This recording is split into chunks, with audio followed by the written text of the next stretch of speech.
साथियों, नमो बुद्धाय, जय भीम, जय भारत, जय संविधान। जैसा कि तथागत कहते थे कि इस विश्व के अंदर में मुझे धम्म का राज्य लाना है, मोरलिटी का शासन लाना है, जिसको संत रैदास साहिब कहते थे बेगमपुरा की सरकार, और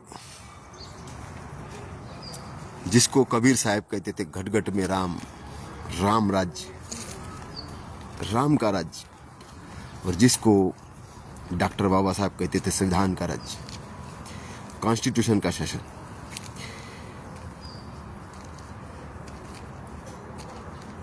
कुछ अपने डेस्टिनेशन पे पहुंच चुके, कुछ शोध कर रहे थे, जैसे ज्योतिबा फुले सत्य शोधक समाज, समाज के सत्य की शोध करना है, समाज के सत्य की शोध करना है। पेरियार स्वामी कहते थे कि अंधविश्वास से लोगों को दूर करना है, मूर्तियों के अंदर में भगवान नहीं है, शिक्षा के अंदर में है, वर्ण व्यवस्था जाति व्यवस्था कुछ नहीं है, ये एक मनगढ़ंत कहानी है, जिसको कांशीराम साहब कहते थे कि बाबा साहब का लिखित जो सपना है उसे पूरा करना है, इस समाज को शासन करती जमात बनाना है, शासन करने वाली जमात बनाना है, वोट हमारा और राज तुम्हारा नहीं चलेगा, और बहुसंख्यक पे अल्पसंख्यक का शासन नहीं चलेगा वाला नारा देने वाले कांशीराम साहब।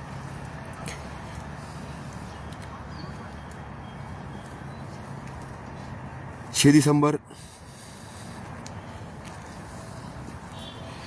चली गई, और 6 दिसंबर के अंदर में मैं जो देख रहा था वो देख रहा था कि लोग बाबा साहब के स्टेचू पर माल्यार्पण कर रहे थे, और माल्यार्पण करते हुए गुणगान कर रहे थे कि बाबा साहब आपने हमें बहुत अच्छी लाइफ दी, और सही में दी है बाबा साहब ने, क्योंकि 1956 के पहले का काल देखिए, आज से 70-75 साल पहले, तो आप देखेंगे कि पढ़ाई का लेवल देखिए तो बाबा साहब पहले मैट्रिक है, इस समाज के अंदर में पहले मैट्रिक बाबा साहब है।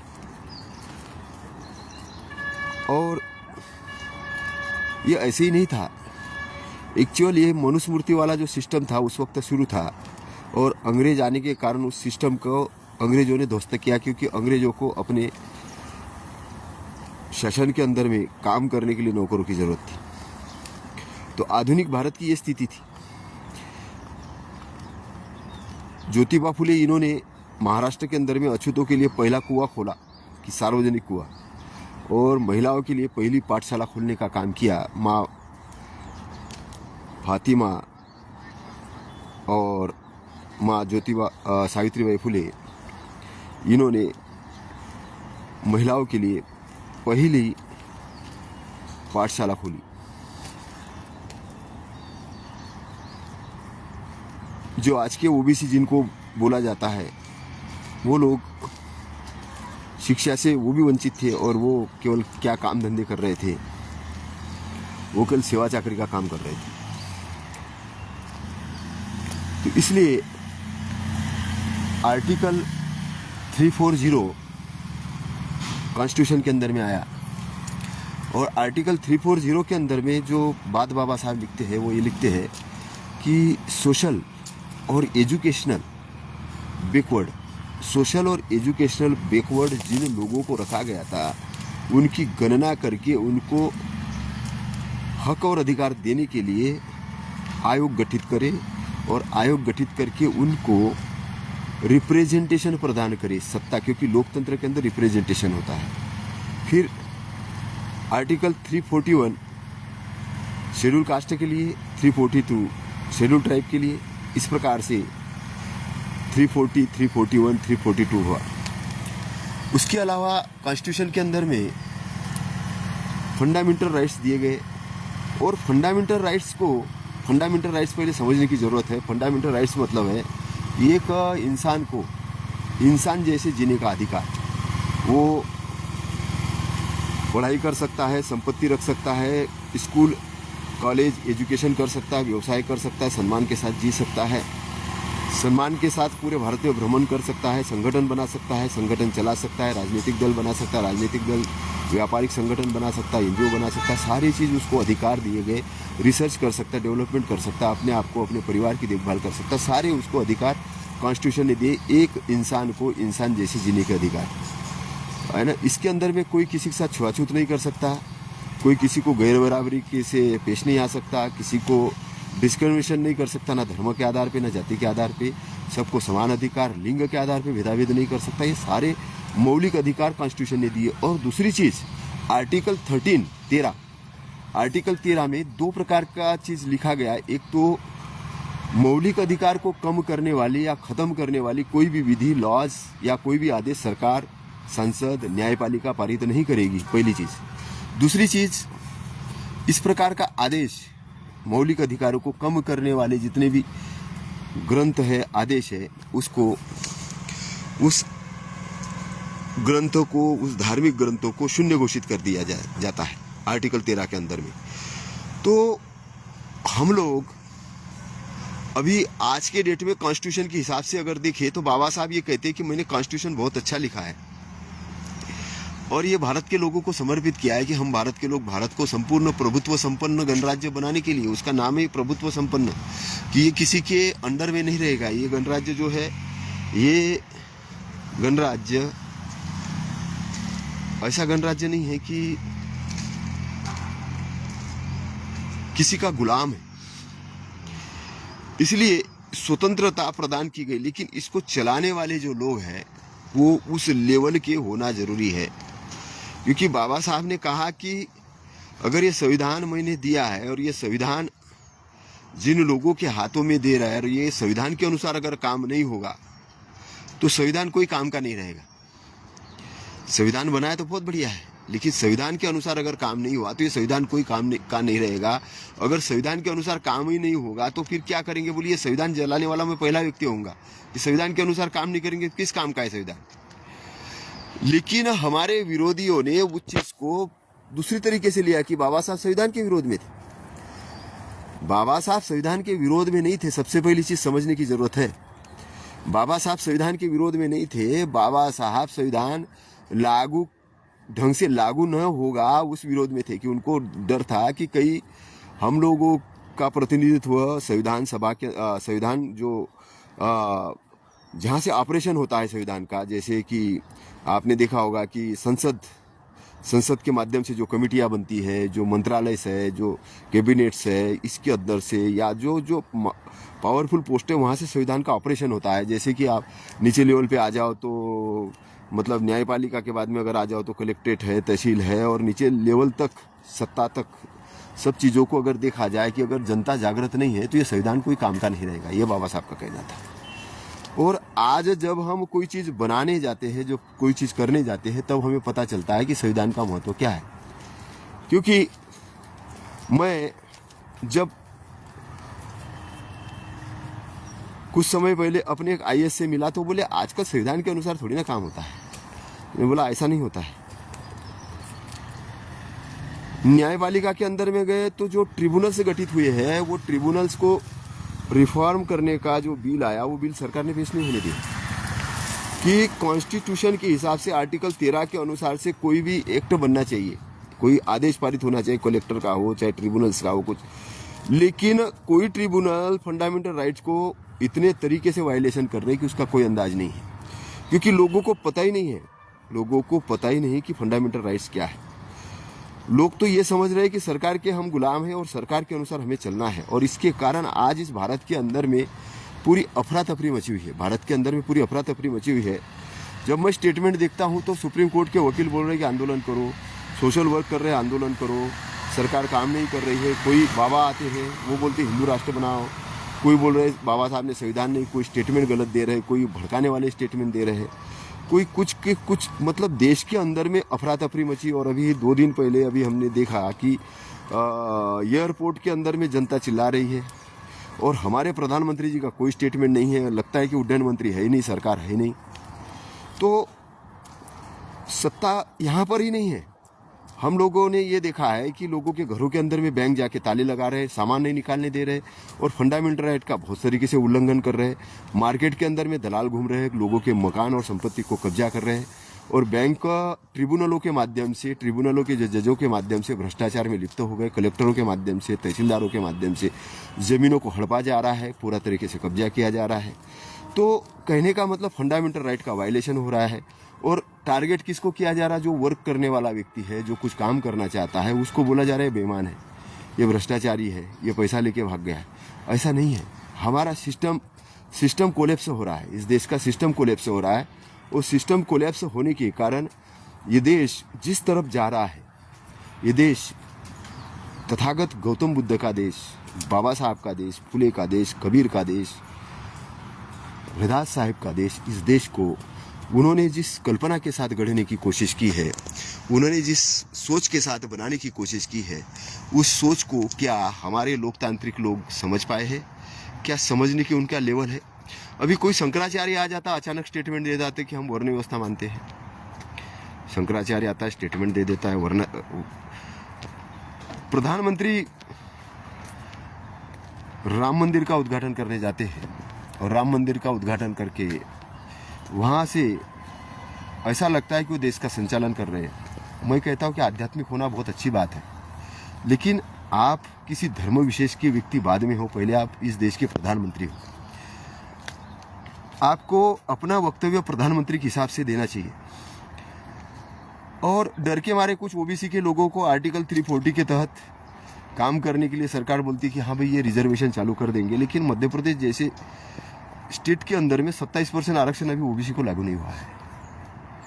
और ऐसा नहीं है कि यहाँ पर ओबीसी के मुख्यमंत्री पिछले 15-20 साल से बन रहे हैं, लेकिन वो ओबीसी के मुख्यमंत्री तो है, लेकिन ओबीसी द्वारा ऑपरेट नहीं हो रहा, ओबीसी समाज द्वारा ऑपरेट नहीं, उनको ऑपरेट कोई और कर रहा है। मतलब उस जगह से उनका केवल एक गुलाम जैसे बने हुए हैं।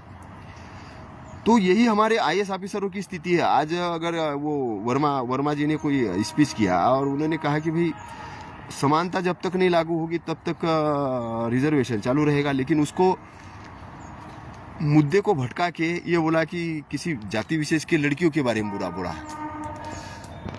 उनका कहने का तरीका कुछ अलग तरीके का था, लेकिन इंटेंशन वो नहीं था। इंटेंशन अगर मैंने स्पीच सुना है वो, तो उसमें इंटेंशन ये है कि जब तक समानता नहीं आएगी तब तक वो रिजर्वेशन चालू रहेगा, ये उसका मतलब है। तो भाई अगर आपको लगता है कि आपके विरोध में कुछ नहीं बोलना चाहिए, तो आप आरक्षण का, रिजर्वेशन का विरोध क्यों कर रहे हो? आप बड़ा ज्ञापन दे रहे हो, आप उनको आईएएस यूपीएससी के अंदर में ओरल के अंदर में लोगों को रोक रहे हो, लिटरेरी एंट्री से रोक रहे हो, बड़े बड़े पोस्ट पे रोक रहे हो जानबूझ के। अब मैं सत्ता के अंदर में जाके देखता हूँ तो सारी चीज़ें ऐसी चीज़ें हो रही है। आप विरोध कर रहे हैं तो क्या प्रतिक्रिया नहीं करेंगे? लोग बिल्कुल करेंगे।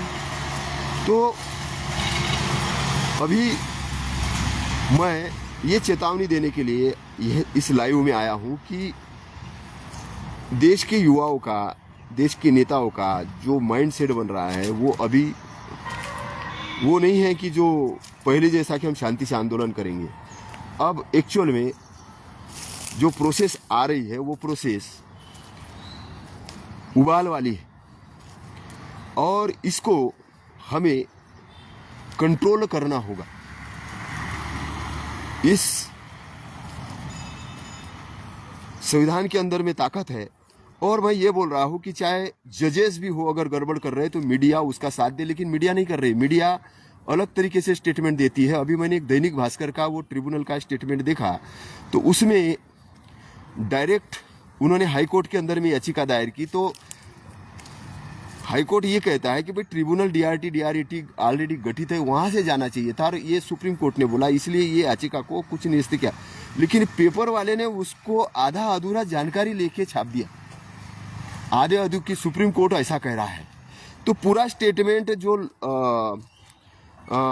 लॉ का स्टेटमेंट हो रहा, पेपर वाले नहीं छाप रहे। और खासतौर से मैं दैनिक भास्कर के लॉज वाले चीज़ें देख रहा हूँ, तो उसमें जो पत्रकार है वो आधी अधूरी जानकारी दे रहे हैं, और वो जानकारी लेके बैंक वाले लोग कलेक्टर के पास जाते हैं और एक्शन करने के लिए बाध्य कर रहे हैं कलेक्टर को।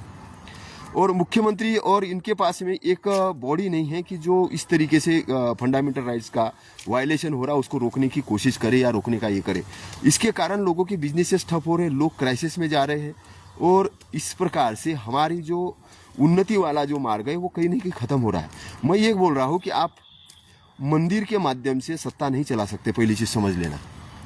आपने अगर ये सोचा कि देश भर में हम पूरे मंदिर बना देंगे और लोगों को 10 किलो अनाज बांट देंगे और पूरा हमारा लोकतंत्र हमारे अंडर में आएगा, मैं यकीन के साथ बताता हूँ कि आप वही गलती करने जा रहे हो जो पिछले बार आपने की है। आप दोबारा वही गलती करने जा रहे हो जो आपने पिछले बार की है। वो क्या गलती थी आपकी? आपने मुट्ठी भर लोगों को प्रशिक्षित कर दिया था। आपने थोड़े बहुत लोगों के हाथ में शस्त्र दिए थे, थोड़े बहुत लोगों के हाथ में व्यापार दिया था और उस थोड़े बहुत लोगों ने जब बहुत सारे लोगों को अनपढ़ बनाने का काम किया था तो वो अनपढ़ वाले लोग क्या हुए? वो निशस्त्र हो गए, वो कमज़ोर हो गए और कमज़ोर होने के कारण बाहरी आक्रमणकारियों ने इस देश के ऊपर आक्रमण कर दिया। मैं ये बोल रहा हूँ कि ब्राह्मणों को खासतौर से कि तुम इस देश से नहीं हो, ये लोग बोल रहे हैं अभी कि तुम विदेशी हो, लेकिन मैं ये नहीं मानता हूँ। अगर तुम इस देश में रह रहे हो, हजारों सालों से रह रहे हो, तो तुम इस देश के निवासी बन चुके हो। तुम्हें अभी अल्पजन हिताय अल्पजन सुखाय वाली अपनी वर्ण व्यवस्था को छोड़ना होगा। अब तुम्हें वो नहीं है, तुम्हें अभी लोकतंत्र के अंदर में आ चुके हो और ये भारत देश अभी देश नहीं, ये यूनिवर्सल वाला देश बन गया, क्योंकि अब ये मीडिया का ज़माना है। मीडिया का ज़माना है तो मंदिरों के हिसाब से आंदोलन मत चलाओ, अभी तुम मानवता के हिसाब से आंदोलन चलाओ। तुम ये क्यों मानते हो कि जन्म से हम ब्राह्मण हैं, हम उच्च हैं और बाकी लोग नीच हैं? ये क्यों मानते हो तुम यही से तो गड़बड़ करते हो, क्योंकि तुम जाति व्यवस्था वर्ण व्यवस्था वैसी शुरुआत तुम करते हो। और तुम्हें क्या मिल रहा है उसमें थोड़ा सा अहंकार मिल रहा है, द्वेष मिल कि अच्छा लग रहा है कि कोई हमसे नीचा है। देखिए, जन्म से कोई ब्राह्मण होता नहीं, ये तो कबीर साहब भी कह चुके हैं, तथागत गौतम बुद्ध कह चुके हैं, रैदास साहब कह चुके हैं और इसमें बहुत बड़ी रिसर्च हो चुकी है और इधर मैं नहीं जाऊँगा। जन्म से एक इंसान पैदा होता है, लेकिन तुम वर्ण व्यवस्था बरकरार रखने के लिए मंदिरों मठों के माध्यम से पैसा लाने के लिए, सत्ता के अंदर में अपने आप को स्थापित करने के लिए अगर ये छोटे मोटे लालच को अगर छोड़ दो तो मैं ये समझता हूँ कि इस देश के अंदर में कोई चीज़ की कमी नहीं है। क्या तुम्हें सम्मान नहीं मिलेगा? बिल्कुल मिलेगा। भाई तुम क्या चाहते हो? अभी मैं एक साइको महिला को देख रहा था, उसने अपने बच्चे को ख़त्म किया।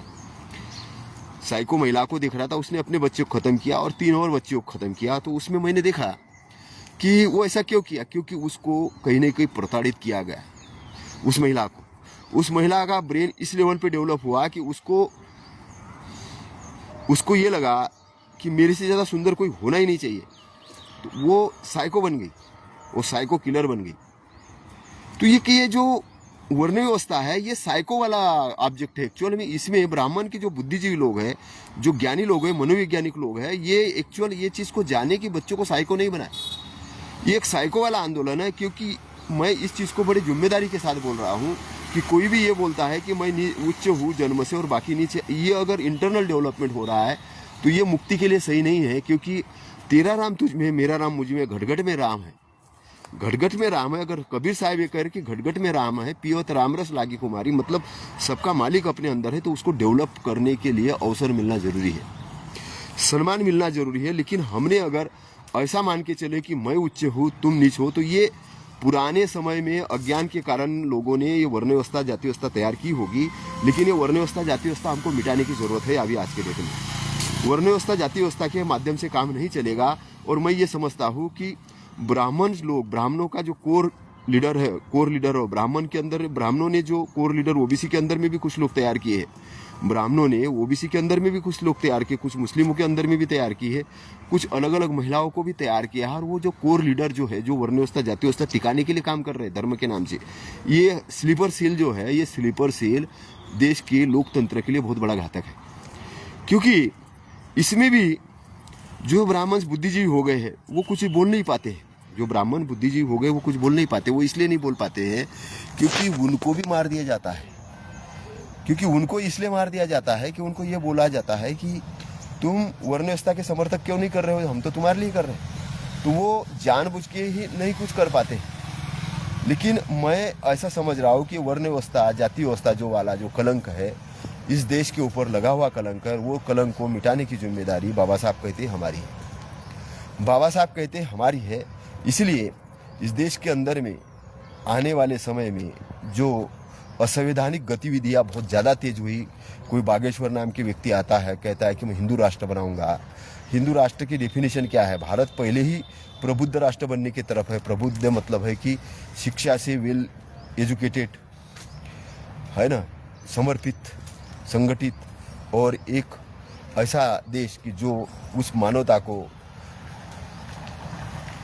सपोर्ट करे। क्योंकि मैं ये देखता हूँ कि बाबा साहब का जो आंदोलन है बहुत विस्तृत आंदोलन, बहुत वास्ट आंदोलन है। अगर उसमें देखा जाए वो हिंदू कोड बिल स्थापित लागू करने के लिए काम कर रहे थे। वो उसमें क्या था? महिलाओं को बराबर का अधिकार है। अभी आज सारी महिलाएं उस अधिकार का उपयोग कर रही है, लेकिन उनको ये नहीं बताया जा रहा है कि आपको ये मिला कहाँ से।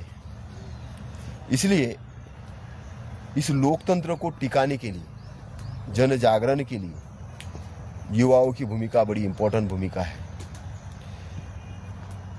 बाबा साहब लाइब्रेरी से तैयार होते हैं, और लाइब्रेरी के अंदर में विश्व के जो महान विचारक है उनकी किताबें, वो लाइब्रेरी के अंदर घुस के उसका मनन चिंतन करते हैं और ये देखते हैं कि मानव मात्र सुखी कैसे हो। वो वहाँ पर अपने ऊपर हुए अत्याचारों का वो एनालिसिस करते हैं। बाबा साहब अपने ऊपर हुए अत्याचारों का एनालिसिस करते हैं। यही चीज़ तथागत गौतम बुद्ध के साथ में है। वो राजा के बच्चे हैं, लेकिन देखते हैं कि लोग लड़ रहे हैं आपस में, पानी जैसी चीज़ के लिए लड़ाई कर रहे हैं और उसके लिए युद्ध करना चाहते हैं, द्वेष करना चाह रहे हैं। देखते हैं कि माता पिता का बच्चे आदर नहीं कर रहे हैं, आपस में लोग लड़ रहे हैं, पत्नी पति के साथ बराबर नहीं रह रही है। तो उन्होंने ये सारी झंझटों को देखा कि ऐसा क्यों हो रहा है। उन्होंने कहा कि मैं दुख मुक्ति का मार्ग शोधूंगा, और धम्म का मार्ग ही है कि परिवार अच्छा कैसा रहे। कल मैं वो सिगोलवाद सूक्त पढ़ रहा था, और उसमें सिगोलवाद सूक्त में क्या दिया है कि अपना धन को सुरक्षित कैसे रखे, व्यापार को सुरक्षित कैसे रखे, व्यापार को बढ़ाने के बाद में उसके लिए क्या काम करे। अब मैं उसमें देख रहा था, तो उसमें जब पढ़ रहा था मैं, तो बड़ी अच्छी अच्छी चीज़ें हैं। क्या है उसमें? सिंपल चीज़ें हैं कि माता पिता को पूर्व की दिशा मानना चाहिए। सीधा सीधा है कि माता पिता को पूर्व मतलब आदरणीय, जहाँ पे सूरज निकलता है तो हम जीवन में कैसे निकले, माता पिता के कारण निकले, उनका आदर सत्कार करना चाहिए। तो माता पिता का आदर सत्कार करना चाहिए, मतलब पूरब की दिशा मानना चाहिए। फिर पत्नी और बच्चों को पश्चिम की दिशा मानना चाहिए। उन्होंने दिया है कि पत्नी और बच्चों को पश्चिम की दिशा मानना चाहिए। फिर दक्षिण की दिशा शिक्षकों को मानना चाहिए, शिक्षक गुरुजन है उनको दक्षिण की दिशा, और उत्तर की दिशा नौकर चाकर को माननी चाहिए। उत्तर की दिशा मित्रों को और इसको मानना चाहिए, रिश्तेदारों को। और निचली दिशा भूतल की दिशा नौकर चाकर को मानना चाहिए। और आकाश की दिशा साधु सन्यासी अरहंत जो हुए उनको मानना चाहिए। इस प्रकार की 6 दिशाओं की पूजा करना चाहिए। मतलब उन्होंने ऐसा ज्ञान दिया कि वो जो सिगोलवाद में सूक्त पढ़ रहा था उसमें और भी चीज़ें हैं। उसमें आगे दिया है कि कौन आपका मित्र है, कौन शत्रु है, मित्र कैसा होता है, उसमें सारा उल्लेख है। उसके अलावा मित्रों की परिभाषा के बाद में ये दिया कि पति पत्नी ने कैसा रहना चाहिए, पति ने पत्नी के साथ कैसा व्यवहार करना चाहिए, कि पत्नी को आदर देना चाहिए, उसको धन संपत्ति देना चाहिए, उसका सम्मान करना चाहिए। फिर ऐसे तरीके से जब पत्नी को ये किया जाता है तो पत्नी भी पति के लिए फिर उसकी धन संपत्ति सुरक्षित रखती है, नौकरों को देखभाल करती है, उसका व्यवसाय को देखभाल करती है, उसको संभाल के रखती है, ऐसी चीज़ें। फिर गुरुजन के लिए बोला है, शिक्षकों के लिए, कि शिक्षक आते हैं तो जगह से उठना चाहिए। अगर क्लास में बच्चे बैठे तो अपने स्थान से उठ जाना चाहिए कि टीचर आए हैं, हमारे गुरु आए हैं, है ना। कोई स्टेज पे अगर कोई महान व्यक्ति कोई स्पीच करने आया तो उठना चाहिए, क्योंकि हमको सिखाने के लिए आ रहा, कुछ सिखाने के लिए आ रहा तो उसका सम्मान करना चाहिए। ये हमारी परंपरा के अंदर में है ना। तो जब ऐसा करते तब गुरु अच्छी चीज़ डिलीवर करता है, मतलब अच्छी चीज़ देता है। नौकर चाकर के बारे में बोला है कि नौकर चाकरों को अच्छे से रखना चाहिए, उनको काम सौंपना चाहिए, नौकर चाकर की देखभाल करना चाहिए। फिर नौकर चाकर की हम देखभाल करते, सही पेमेंट देते, तो फिर नौकर चाकर क्या करता है? नौकर चाकर हमारा व्यवसाय संभालने के लिए काम करता है, सहयोग करता है। उनको छुट्टी देना चाहिए, ऐसा भी बोलते हैं, वो छुट्टी भी देना चाहिए। अगर उनका तबीयत खराब है, कुछ है, उनको छुट्टी देना चाहिए। उनकी विवाह वाली पोजीशन आती है उनके परिवार में, उसमें सहयोग करना चाहिए। तो पूरा मैनेजमेंट है। फिर बच्चों की अच्छी देखभाल करना चाहिए, मित्रों को अपने अच्छे से रखना चाहिए, सारी चीज़ें है उसके अंदर में। फिर अरहंत भिक्षु साधु इनका सम्मान करना चाहिए, उनको आदर करना चाहिए, उनको आवश्यक वस्तु दान में देना चाहिए। अगर उनकी देखभाल करते तो वो क्या करते हैं, वो हमारे लिए अच्छाई का मार्ग ये करते हैं, अष्टांगिक मार्ग के बारे में बताते हैं, हमें दुख से मुक्त होने वाला मार्ग बताते हैं, मुक्ति की तरफ ले जाने वाली चीज़ें हमें बताते हैं। तो पूरा का पूरा सिगोल वासुत्व एक मैनेजमेंट, प्रोग्रेस, परिवार, आदर और थिंकिंग और हमारा अपना बिहेवियर कि हमें बेरात इधर नहीं घूमना चाहिए, हमें अपने काम में डिसिप्लिन होना चाहिए, सारी चीज़ें दी है कि हमें कैसे रहना चाहिए। तो मैं उस पर भी अगर एक सेशन ले लूँ तो मान के चलो 3-4 घंटे का सेशन एक सूत्र पर होगा। और आज के डेट में ये फैमिली मैनेजमेंट, बिजनेस मैनेजमेंट, अपना इन्वायरमेंट मैनेजमेंट, सारी चीज़ों में अपना सेल्फ मैनेजमेंट, सारी चीज़ों का मैनेजमेंट उसके अंदर में। अभी वो अमेजॉन के अंदर में मेरी बुक लॉन्च होगी तो आप, मुझे लगता है कि उसको आप ऑर्डर करें और उसको पढ़ें, क्योंकि मैंने बुक को उसी तरीके से लिखा है कि जैसे कुछ प्रैक्टिकली चीज़ें हैं और कुछ शाब्दिक चीज़ें हैं। प्रैक्टिकली चीज़ों को प्रैक्टिकल करके समझा जा सकेगा, क्योंकि उसमें मैंने जो तथागत के जो सूत्र है उसका विश्लेषण काफ़ी गहराई से किया है। तो जहाँ मैं इस देश की, इस भूमि को गौरवान्वित महसूस करता हूँ कि इस देश के अंदर हम पैदा हुए, जहाँ हम इस देश के अंदर गौरवान्वित महसूस करते हैं कि इस देश के अंदर हम पैदा हुए, ये देश बहुत प्यारा देश है, यहाँ की संस्कृति बहुत प्यारी संस्कृति है। लेकिन देखिए, धम्म जो है वो हमारे लिए क्या है, धम्म जो क्या है हमारे लिए, धम्म क्या है, बाबा साहब ने बुद्ध का धम्म क्यों दिया। सेकंड बुक अब मैं लॉन्च करूंगा कि बाबा साहब ने बुद्ध का धम्म ही क्यों दिया, क्योंकि धम्म यानी यूनिवर्स के वो प्रिंसिपल्स है जिसको तथागत ने शोध निकाला है। और मैं अभी जितेंद्र अड़िया जी को सुन रहा था। जितेंद्र अड़िया जी गुजरात के व्यक्ति है और काफ़ी सारे बिजनेसमैन्स उनसे इंस्पायर है और काफ़ी बड़े लेखक है वो। 127 किताबें उन्होंने लिखी है और वो बहुत अलग अलग विषय पे बात करते हैं और करीबन एमडी है और बहुत अच्छा नॉलेज है उनका। लेकिन वो अभी पतंजलि योगा का ऊपर बात करने वाले हैं, उस पर ये करने वाले हैं। तो मैं ये कहना चाहता हूँ कि बुद्धिज़्म के बारे में जो निब्बान के एरिया पर रिसर्च करके आपको उसके बारे में बोलना चाहिए, क्योंकि तथागत ने आत्मा परमात्मा से दूर जाकर, आत्मा परमात्मा से दूर नहीं गए, मतलब रिसर्च करके उन्होंने इस धरती पर ये देख लिया कोई आत्मा नहीं, कोई परमात्मा नहीं है। इस धरती के अंदर में, विश्व के अंदर में 2 सेक्टर्स है। एक है ये अपना जिस धरती पे हम रहते वो चीज़ है, और दूसरी चीज़ है कि जो ऊर्जावान क्षेत्र है, जो ऊर्जावान क्षेत्र है जहाँ पे सारे अरहत रहते वो वाला क्षेत्र है। सारे अरहत ज्ञानी भिक्षु जो मतलब ज्ञानी लोग हैं, जो संसार के जन्म मरण के बंधन से मुक्त हो चुके हैं। यहाँ पे 2 ही गतियाँ हैं, एक जहाँ पे जन्म और मरण है, यानी उत्पत्ति और विनाश दोनों चीज़ है, और एक दूसरी चीज़ है कि जहाँ पर मुक्ति है। तो जन्म मृत्यु के बंधन से मुक्ति है। तो आज भारत के अंदर में जन्म मृत्यु के बंधन से मुक्ति वाले जो क्षेत्र है उसके ऊपर में अरबों खरबों रुपए का टर्नओवर होता है, बिजनेस से चल रहे हैं। और लोगों ने अपनी मुक्ति किसी मंदिर को दे दी है, किसी मूर्ति को दे दी है, किसी पंडे को दे दी है, किसी पुजारी को दे दी है, किसी धर्मों को दे दी है, किसी ग्रंथों को दे दी है कि ये ग्रंथ उनको मुक्त करेंगे, ये धर्म मुक्त करेंगे, ये मंदिर मुक्त करेंगे, ये पेड़ मुक्त करेंगे। अब मैं ये कह रहा हूँ कि ये मुक्त नहीं करेंगे, आपको थोड़ी देर के लिए सात्वनता देंगे, थोड़ी देर के लिए, है ना, थोड़ी देर के लिए। मुक्ति एक बड़ा सब्जेक्ट है, मुक्ति एक बड़ा सब्जेक्ट है, और मुक्ति के लिए लोगों ने अपने राज्यपाट तक छोड़े हैं, घर बार तक छोड़े। तथागत ने अपना राज्यपाट तक छोड़ा, उसका रिसर्च करके उसका निकाल के रखा, और उन्होंने इतना प्रैक्टिकली दिया उसका। उन्होंने कहा आर्य अष्टांगिक मार्ग से जो व्यक्ति चलता है उसको निब्बान का साक्षात्कार होता है और वो मुक्त के एरिया में पहुंच जाता है। पहुंचने के लिए उसको अष्टांग, और उसके अंदर में जब मैं पूरी चीज़ों को जब ये किया तो पूरा कर्मपथ है, कर्मपथ है। और उस कर्मपथ के अंदर में सबसे पहली चीज़ है कि तृष्णा को समझना। उसके पहले तृष्णा है ना, क्यों क्या तृष्णा, आसक्ति और द्वेष, आसक्ति और द्वेष के कारण तृष्णा होती है। उसके बाद आता है क्रोध, क्रोध और डर। क्रोध है, डर है, तृष्णा, आसक्ति। एक निगेटिव इन्वायरमेंट के अंदर में आदमी कुछ अच्छा करना चाहता लेकिन नहीं कर सकता, क्योंकि उसको डर के कारण आसक्ति आ जाती है। डर के कारण आज जो लोग कोई चीज अपराध कर रहे हैं, वो क्यों कर रहे हैं मालूम है आपको? डर के कारण। क्योंकि जिन लोगों ने गलत कार्य किए उनको लगता है कि मैं जेल में नहीं जाए, इसलिए मैं बड़े पोस्ट पे रहना चाहिए, इसलिए अनाप शनाप तरीके से चुनाव जीतने का काम कर रहे हैं। डर। तृष्णा है, किसी को लगता है कि मेरी धन संपत्ति मेरे पास ही रहना चाहिए, तो वो अनाप शनाप तरीके से, गलत तरीके से धन संपत्ति अर्जन कर रहे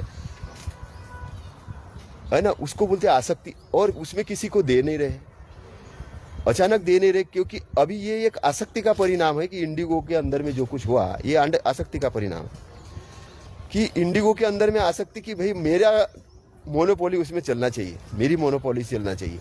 चुनाव आयोग के अंदर में जो कुछ हो रहा है अभी, चुनाव आयोग के अंदर में जो गलत लिस्ट बन रही है या जबरदस्त तरीके से बीएलओ मर रहे हैं, सुसाइड कर रहे हैं, ये क्या है? ये किसी राजनेता के आसक्ति के कारण है। तो मैं अगर बड़े लेवल पे अगर जाऊँ, वो चीज़ को अगर बताऊँ बड़े लेवल पे जाके, तो तृष्णा, डर, क्रोध, ये सारी चीज़ें जो है ये निगेटिव इन्वायरमेंट की तरफ ले जाती है। तो ये धम्म जो है अष्टांगिक मार्ग क्या करता है, ये इससे आपको छुटकारा देता है। क्योंकि हम यहाँ पर किसी उद्देश्य को प्राप्त करने के लिए आए हैं, ये चीज़ आपको समझना होगा। हम किसी ऑब्जेक्ट को प्राप्त करने के लिए इस धरती पर है, और ऑब्जेक्ट को प्राप्त करने के लिए ये साधन है हमारे पास में। क्या साधन है हमारे पास? हमारा शरीर हमारा साधन है, हमारा मन हमारा साधन है, हमारा चित्त हमारा साधन है, हमारा इंद्रिय हमारा साधन है ना। जो मैं अभी इंद्रिय बोल रहा हूँ, ये हमारा साधन है। ये पृथ्वी हमारा साधन है, हमारा गुरुजन हमारे साधन है, ये ग्रंथ हमारे साधन है। साधन, इनको साधनों के रूप में देखना चाहिए, साधनों के रूप में देखना चाहिए। और वो जो साधन का उपयोग करके साध्य को, हमारे विजन को, हमारे ऑब्जेक्ट को हासिल करना चाहिए। और ऑब्जेक्ट क्या है? हाईएस्ट हैप्पीनेस, निब्बान, जन्म मृत्यु के बंधन से मुक्ति। जहाँ पे अरहत लोग रहते हैं, जहाँ पे तथागत सम्यक संबुद्ध रहते हैं, जहाँ उनके भिक्षु रहते हैं, जहाँ आज तक जितने भी लोग जो अरहत हुए हैं, जो जन्म मृत्यु के बंधन से मुक्त हो चुके हैं, जो विद्वान है, उस एरिया के अंदर में एंट्री करना। तो एक जन्म मृत्यु वाला एरिया और वो दूसरा किनारा, दो किनारे हैं। तो अष्टांग मार्ग वहां तक पहुंचने की बात करता है, अष्टांग मार्ग वहां तक पहुंचने की बात करता है। लेकिन अष्टांग मार्ग पर रिसर्च करने वाले लोगों ने क्या किया कि मेरा नाम कैसे हो। तथागत ने कहा कि ये जो मैंने धम्म दिया है, ये धम्म के अंदर में आप ना कोई चीज जोड़ सकते हो ना कोई घटा सकते हो, जो है सुव्याख्यात है, अच्छी तरीके से व्याख्यात है। और दूसरी चीज है कि विनय जो है उसके अंदर में आप अपने समय के हिसाब से उसमें परिवर्तन कर सकते हो। और उसके लिए भी ज्ञानी लोगों का एक टीम है, वो टीम मतलब संघ है, भिक्षु संघ है, वो ये काम करेगा। लेकिन उस चीज का रिसर्च और डेवलपमेंट करने के बजाय, अब मैं पिछले कई सालों से उस पर रिसर्च और डेवलपमेंट में लगा हूँ व्यक्तिगत रूप से, और आप लोगों से आशा करता हूँ कि मुझे सहयोग करें, क्योंकि मैंने जो काम किया है उस लेवल पे मुझे बहुत कम लोग दिखते हैं कि उस लेवल पे काम करने वाले। आपको मेरी बात में अतिशयोक्ति लग सकती है, क्योंकि मैं एक इंसान हूँ, मुझे उस सिस्टम के अंदर में रहना है। तो ऐसा नहीं कि मैं कीचड़ के अंदर में नहीं, मैं कीचड़ के अंदर में हूँ। कीचड़ मेरे ऊपर भी लगा हुआ है, बुरे काम मैंने भी किया, लेकिन कैसे की है, वो कीचड़ के अंदर जाएंगे तो कीचड़ लगेगा, लेकिन उस कीचड़ को लगते रहना नहीं देना है, अपने उसको कीचड़ को हटा के कमल जैसे, फूल के जैसे ऊपर आना है। क्योंकि ये संसार में इसी प्रकार का काम चलेगा।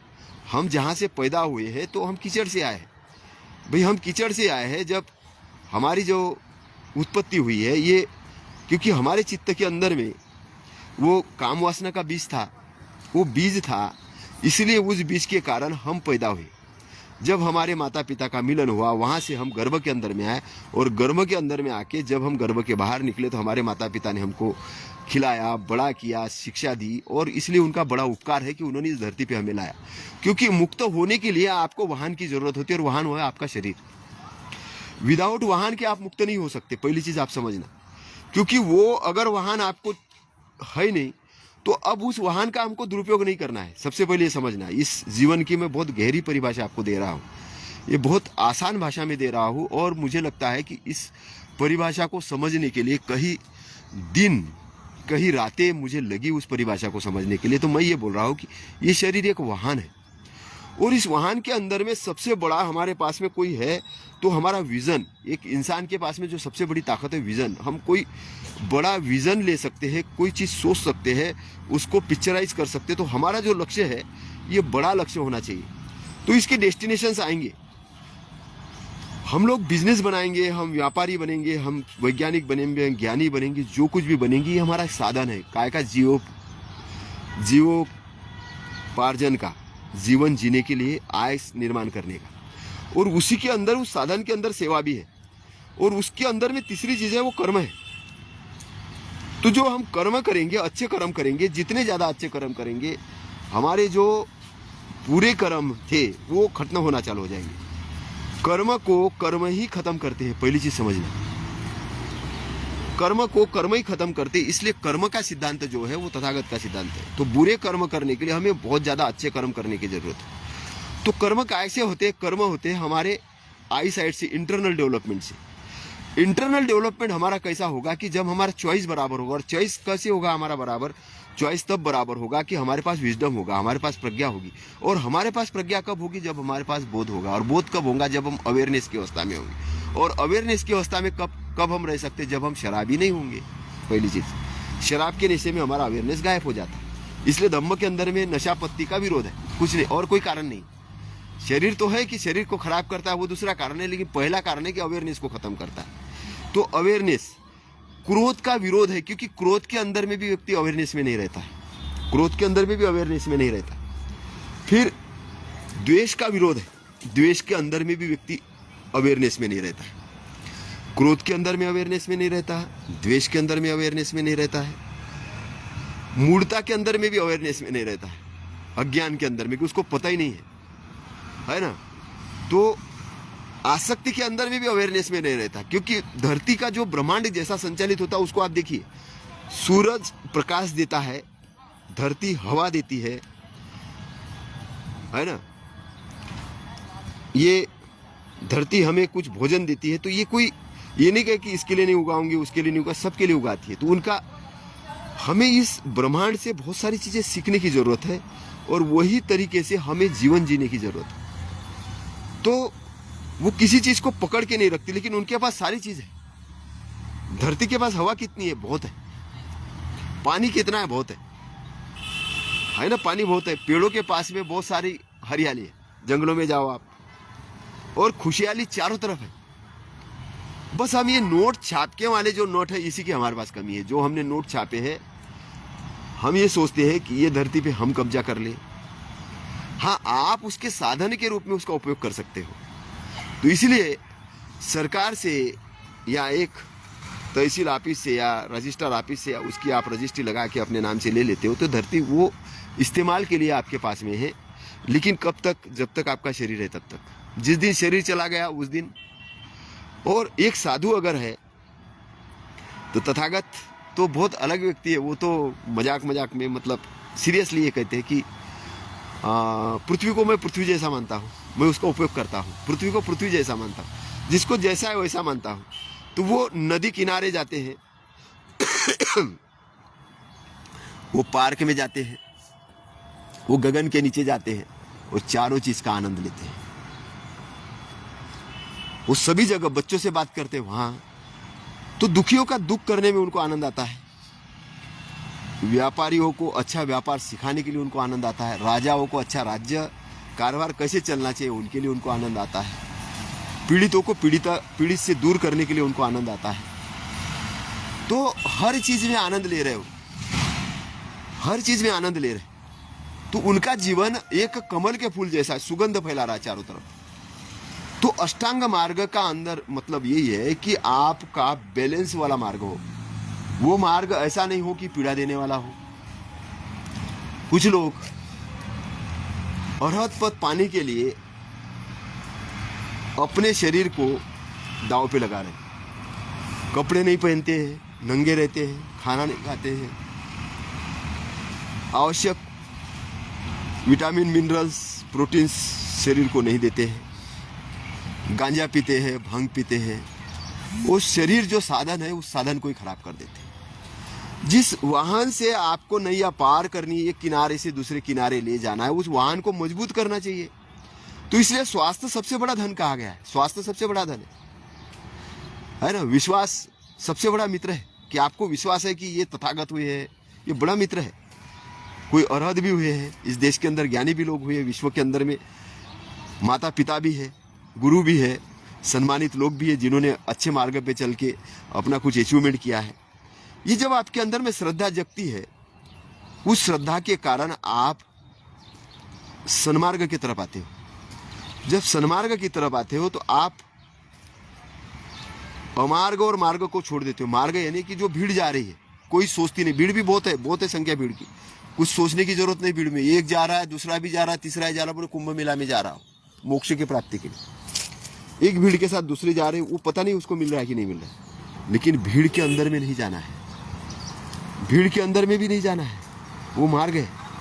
अमार्ग में भी नहीं जाना है, गलत मार्ग में भी जाना है। तो जाना कहाँ है? सन्मार्ग के अंदर में जाना है। सन्मार्ग के अंदर आना ही आर्य अष्टांगिक मार्ग की तरफ आना है। और जो आर्य अष्टांगिक मार्ग की तरफ आता है, श्रेष्ठ अष्टांगिक मार्ग की तरफ आता है, तब उसे सम्यक दृष्टि प्राप्त होती है। सम्यक दृष्टि प्राप्त होने का मतलब है कि किसी भवन का लाख खोलना, मार्ग पथ का ओपन होना। और जो सम्यक जिसको दृष्टि प्राप्त होगी वो मार्ग के अंदर में आएगा, वो डेफिनेट पहला उसके साथ में घटना घटेगी, वो स्रोत के अंदर में आ जाएगा। और जो स्रोत के अंदर में आता है तो श्रोतापन्न की अवस्था में आ जाता है। स्रोत के अंदर में आना, उसको पाली के अंदर में श्रोतापन्न कहा गया। और श्रोतापन्न की अवस्था वो अवस्था होती है कि एक राजा से भी बड़ी अवस्था होती है। क्यों होती है? क्योंकि राजा को पता नहीं, उसने युद्ध से, उस समय का एक एग्जाम्पल है, युद्ध से राज्य कारभार हासिल कर लिया, उसको जमीन मिल गई, सैनिक मिल गए, और शासन करके ये कर रहा है, लेकिन उसको सही गलत का पता नहीं है। राजा दारू भी पी रहा है, कुछ भी कर रहा है, कुछ भी खा रहा है, कैसे भी रह रहा है, तो वो मरेगा तो उसकी सदगति तो होने वाली नहीं है, क्योंकि कर्म दुष्कर्म कर रहा है। लेकिन एक ज्ञानी व्यक्ति जब सम्यक दृष्टि उसको प्राप्त होती है, स्रोत के अंदर में आता है, तो उसकी मुक्ति होना तय है। इतना बड़ा ज्ञान है, इतना बड़ा ज्ञान है कि आपको इसी जीवन के अंदर में स्वास्थ्य भी दे रहा है, परिवार भी दे रहा है, सम्मान भी दे रहा है, अच्छी चीज भी दे रहा है, और साथ साथ में मुक्ति का आश्वासन भी दे रहा है। तो तथागत का मार्ग श्रेष्ठ मार्ग है। मार्गों में श्रेष्ठ मार्ग है, अष्टांग मार्ग श्रेष्ठ मार्ग है। अष्टांग मार्ग श्रेष्ठ मार्ग, और तथागत ने इसको सुव्याख्यात किया, अच्छी तरीके से व्याख्यात किया है, और व्याख्यात करके हम लोगों को बताया है। संसार के प्राणियों के कल्याण के लिए, उनके दुख दूर करने के लिए इसको बताया है। संसार के लोगों को दुख दूर करने के लिए बताया है। तो इंटरनल आई, मैं अभी बात कर रहा था, इंटरनल आई डेवलपमेंट करना। इंटरनल आई डेवलपमेंट करना इतना जरूरी है, इतना जरूरी है कि उसको डेवलपमेंट करने का प्रिंसिपल क्या है? उसका प्रिंसिपल है प्रतित्य समुत्पाद। प्रतित्य समुत्पाद क्या है? जो भी हम कार्य करते उसका परिणाम आता है। कार्य करते उसका परिणाम आता है। और कार्य कौन सा करते हैं हम? जो उसके बारे में हम सोचते हैं। हमारा इंटरनल आई जैसा होता है वैसा हम कार्य करते हैं। तो हमारा राइट व्यू होना चाहिए, व्यू राइट होना चाहिए, इंटरनल आई राइट होना चाहिए, हमारा विजन अच्छा होना चाहिए।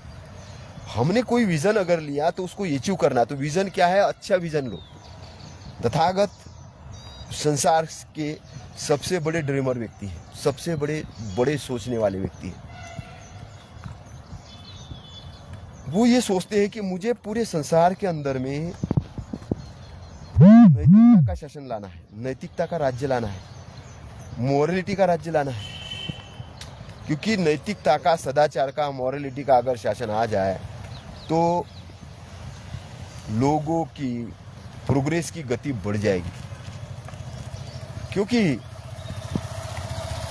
तथागत के मार्ग से चलने का मतलब केवल धन संपत्ति अर्जन करना ही नहीं है, केवल स्वास्थ्य अर्जन करना ही नहीं है, केवल परिवार अच्छा करना ही नहीं है, बल्कि ये मार्ग ऐसा मार्ग है आदि न कल्याणकारक, अंत न कल्याणकारक और मध्य न कल्याणकारक। शुरुआत जब आप करते हैं तो ये कल्याण के लिए है, उसके बाद में जो समय आएगा उसके भी कल्याण के लिए, और अंत में शरीर जब छोड़े तब भी कल्याण के लिए है। तो अष्टांग मार्ग को एनालिसिस करके समझना। अभी जो लोग बुद्धिज्म के विद्यार्थी नहीं थे, स्टूडेंट नहीं थे, चूंकि यहाँ पर सरकार ने पाली के कॉलेजेस नहीं खोले हैं, यूनिवर्सिटीज पाली की नहीं खोली है, बहुत कम लेवल पे है जहाँ जहाँ लोग पढ़ाई कर रहे हैं, बिहारों के अंदर में हो रही है, तथागत की स्टडी बहुत कम हो रही है। अभी थोड़ी थोड़ी सरकार जाग रही है, लेकिन जाग ऐसी रही है क्योंकि यहाँ पे कॉम्पिटिटर को ये लगता है कि ये तथागत है ना, वर्ण व्यवस्था को नहीं मानते, हमारे धर्म का तो नाश ही कर रहे हैं। ये धर्म का, देखिए तथागत के लिए धर्म सेकेंडरी चीज़ है, इंसान नंबर 1 की चीज़ है। और इंसान को समझने के लिए, इंसान को अच्छा रखने के लिए जो उसके मॉरल वैल्यूज़ है उससे अच्छा करने के लिए जो ब्रह्मांड के सिद्धांत है, प्रिंसिपल्स है, जो धम्म है, उसको 37 बोधिपक्षीय धम्म उन्होंने कहा है। 37 बोधिपक्षीय धम्म वेल डेवलपमेंट करने के लिए, उस 37 बोधिपक्षीय धम्म के अंदर में कोई चीज़ जोड़ नहीं सकते, कोई घटा नहीं सकते। तो तथागत का धम्म सुव्याख्या तो 37 बोधिपक्षीय धम्म के अंदर में अष्टांगिक मार्ग भी है, 7 बोधि अंग भी है, और हर चीज़ है। एक चीज़ को दूसरी चीज़ को ये करने के लिए, बलशाली करने के लिए, इसका बेसिक कोर्स हम करेंगे तो कम से कम मान के चलिए कि 3 दिन का कोर्स होगा। लेकिन अगर इंट्रोडक्शन कोर्स अगर करना है तो कम से कम 3 से 4 घंटे का कोर्स होगा, 4 घंटे का इंट्रोडक्शन के रूप में, ताकि आपको वो चीज़ समझ में आए। तो मैं जब इस काम के लिए कर रहा हूँ, इसके अंदर में हूँ, मेरे ऊपर बहुत ज़्यादा ऑब्लिगेशंस है, क्योंकि उन लोगों के बीच में काम करना पड़ रहा है कि जो लोग अभी तैयार नहीं हैं। और इसलिए मैं जो बुद्धिजीवी लोगों से ये कहता हूँ कि अब मुझे भी इस चीज़ के काम के लिए, अपना बिजनेस बढ़ाने के लिए इकोनॉमिक की ज़रूरत है। लोग अपना अभी इकोसिस्टम तैयार करें। इसलिए सेकंड जो लाइन है वो क्या है? सम्यक संकल्प। संकल्प क्या करना है? मैत्रीवान का संकल्प करना है, द्वेष रहित होने का संकल्प करना, करुणा का संकल्प करना है, करुणा का संकल्प करना है, ये तथागत कहते हैं। नमक हरामी नहीं करना है, यानी जिसका खाया उसके प्रति गुणगान करना है, और निष्कामता का संकल्प करना है। निष्कामता मतलब है कि बगैर किसी लाभ के भी अच्छा ही करना है, बगैर किसी लाभ के भी अच्छा ही करना है। तो मैं जो चीज़ बोल रहा हूँ, कि निष्कामता क्या है? निष्कामता मतलब घर बार छोड़ना नहीं है। अब एक्चुअल में जो स्टूडेंट नहीं हैं, जिन्होंने तथागत को ढंग से जाना नहीं है, उन्होंने कहा कि घरदार छोड़ना मतलब निष्कामता है। बहुत ओछी और तुच्छ परिभाषा लगाई है। निष्कामता का मतलब है बगैर काम का, मतलब होता है कर्म, कार्य। निष्काम यानी हमारा कोई ऐसा लगे कि हमारी जरूरत नहीं है, हमारा कोई लाभ भी नहीं, तो भी उसको करना है। अच्छी चीजें, क्योंकि जरूरी नहीं कि हमारे पास में वो विजडम हो, लेकिन क्या होता है कि प्रतित्त समुत्पाद लागू होकर रहता है। ये तथागत को मालूम था। और कुछ लोग हैं जो ये चाहेंगे कि मुझे तुरंत लाभ मिले, इसलिए मुझे अच्छा करना है, क्योंकि जहाँ पे लाभ मिलता है वो चीज़ तो हम दौड़े दौड़े करते हैं कि, लेकिन जहाँ पे ऐसा लगे कि लाभ नहीं मिलेगा। अब कोई अनाथ बच्चा है, उसको पाल पोस के बड़ा करके तुम्हें क्या लाभ मिलेगा भाई? अनाथ बच्चों के लिए एजुकेशन करके क्या लाभ मिलेगा? वो बच्चे तो बोलेंगे नहीं कि हम तुमको बढ़ाओगे, ये करेंगे, लेकिन फिर भी आपको करना है। क्यों करना है? क्योंकि कार्य कारण का सिद्धांत लागू होकर रहता है, प्रतित्त समुत्पाद लागू होकर रहता है। तथागत का विजडम बहुत तगड़ा है, बहुत दूर का है, क्योंकि वो तथागत सम्यक संबुद्ध है, उन्होंने हर प्रोसेस को जाना है, समझा है। तो मैं आपको जो चीज़ बताना चाह रहा हूँ कि अष्टांग मार्ग ही क्यों इम्पोर्टेंट चीज़ है? क्योंकि आपके पास मेरे पास में टाइम लिमिट है। हमको सारा कार्य करते हुए अपना कार्य करना है और इसके 8 अंग, एक एक चीज़ इतनी बढ़िया चीज़ है कि उसके ऊपर सारा का सारा जो दारोमदार है कि आपको उस लेवल तक ले आना है कि आप मुक्त पथ की तरफ जाओ, आप मुक्त पथ की तरफ जाओ, आप दुख से मुक्त हो। इसलिए एक सारा का सारा अष्टांगिक मार्ग है। तो ये जो बेसिक है, आप मैत्री की जब भावना करते हो, एक एक चीज संकल्प लेते हो कि मैं मैत्रीवान रहूंगा, अच्छा रहूंगा, तो शीतल चांद के जैसे आपका हृदय होना शुरू होता है। एक एक बात की अगर मैं व्याख्या करूं तो लंबा टाइम लगेगा, लेकिन मैं बता रहा हूं, आप किसी करुणा को अगर ये करते, किसी करुणा किसके ऊपर करनी है? करुणा वृद्धों के प्रति करुणा करनी है, बीमार रोगी बच्चे, इनको सिक्योर करना है। अभी वही बात मैं कह रहा हूं कि ऐसा मॉरल समाज क्यों डेवलप करना है? क्योंकि हमें एक दूसरे को सपोर्टर वाला समाज निर्माण करना है।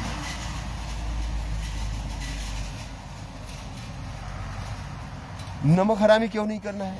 क्योंकि जो लोग अच्छा कर रहे हैं उनको प्रेरणा मिले कि अच्छा करें, उनकी प्रशंसा हो। नहीं तो बच्चे माता पिता से कहेंगे कि तुमने क्या किया हमारे लिए, और जब ये माता पिता बनेंगे, इनके भी बच्चे आएंगे तो उनके बच्चे भी उनके, तो ये जो सिचुएशन पीढ़ी दर पीढ़ी गलत चलेगी वो सही नहीं है, वो सही नहीं है। बोले हम अपना लाइफ जी रहे हैं, हम प्रोग्रेस करना है, हमें वो अचीवमेंट करना है, गाड़ी लेने हैं, बंगले लेने हैं, लेकिन क्या करके माता पिता को दूर भगा के, रिश्तेदारों को दूर भगा के, बोले भौतिक चीज़ इकट्ठा कर ली। लास्ट में जब शरीर अभी काम नहीं कर रहा तब उसको याद आ रहा, ना बंगला काम आ रहा ना गाड़ी काम आ रही। इसलिए बैलेंस लाइफ, क्योंकि शरीर भी आपका एक साधन है। हर साधन को साधन जैसा देखना है। जब आप इसको देखेंगे तब आपका एक लाइफ बहुत अच्छा स्मूथली चलेगा। और मैं इस चीज़ का जानकार हूँ, मैं कर्म के सिद्धांतों को बहुत गहराई से देख रहा हूँ अभी आज के डेट में, बहुत गहराई से, कि कर्म के सिद्धांत कैसे काम करते हैं। जो लोग मुझे कहते थे कि अरे आपने अपने भाइयों की देखभाल क्यों की, उनके लिए तुम, और आज मुझे ये पता चला है कि वही मेरे भाई मेरे सपोर्ट में। लोग कहते थे ये अच्छे काम क्यों कर रहे हैं, तो आज वही समाज मेरा सपोर्ट में आ रहा है, सहयोग कर रहा है, पूछ रहा है। और कई रिश्तेदार, मुझे तो अभी अकेलापन महसूस नहीं होता।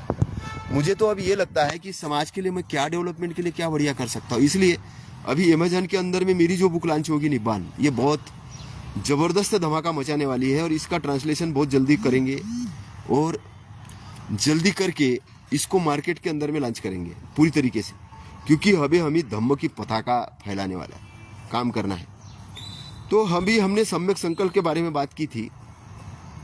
तीसरी बात है सम्यक वाचा। देखिए प्रोग्राम बनता है ब्रेन के अंदर में, प्रोग्राम बनता है, उद्देश्यपूर्वक वाणी बोलना है, काम की वाणी बोलना है, समयातीत बोलना है, भाषा कैसी होना चाहिए ये भी तथागत सिखाते हैं।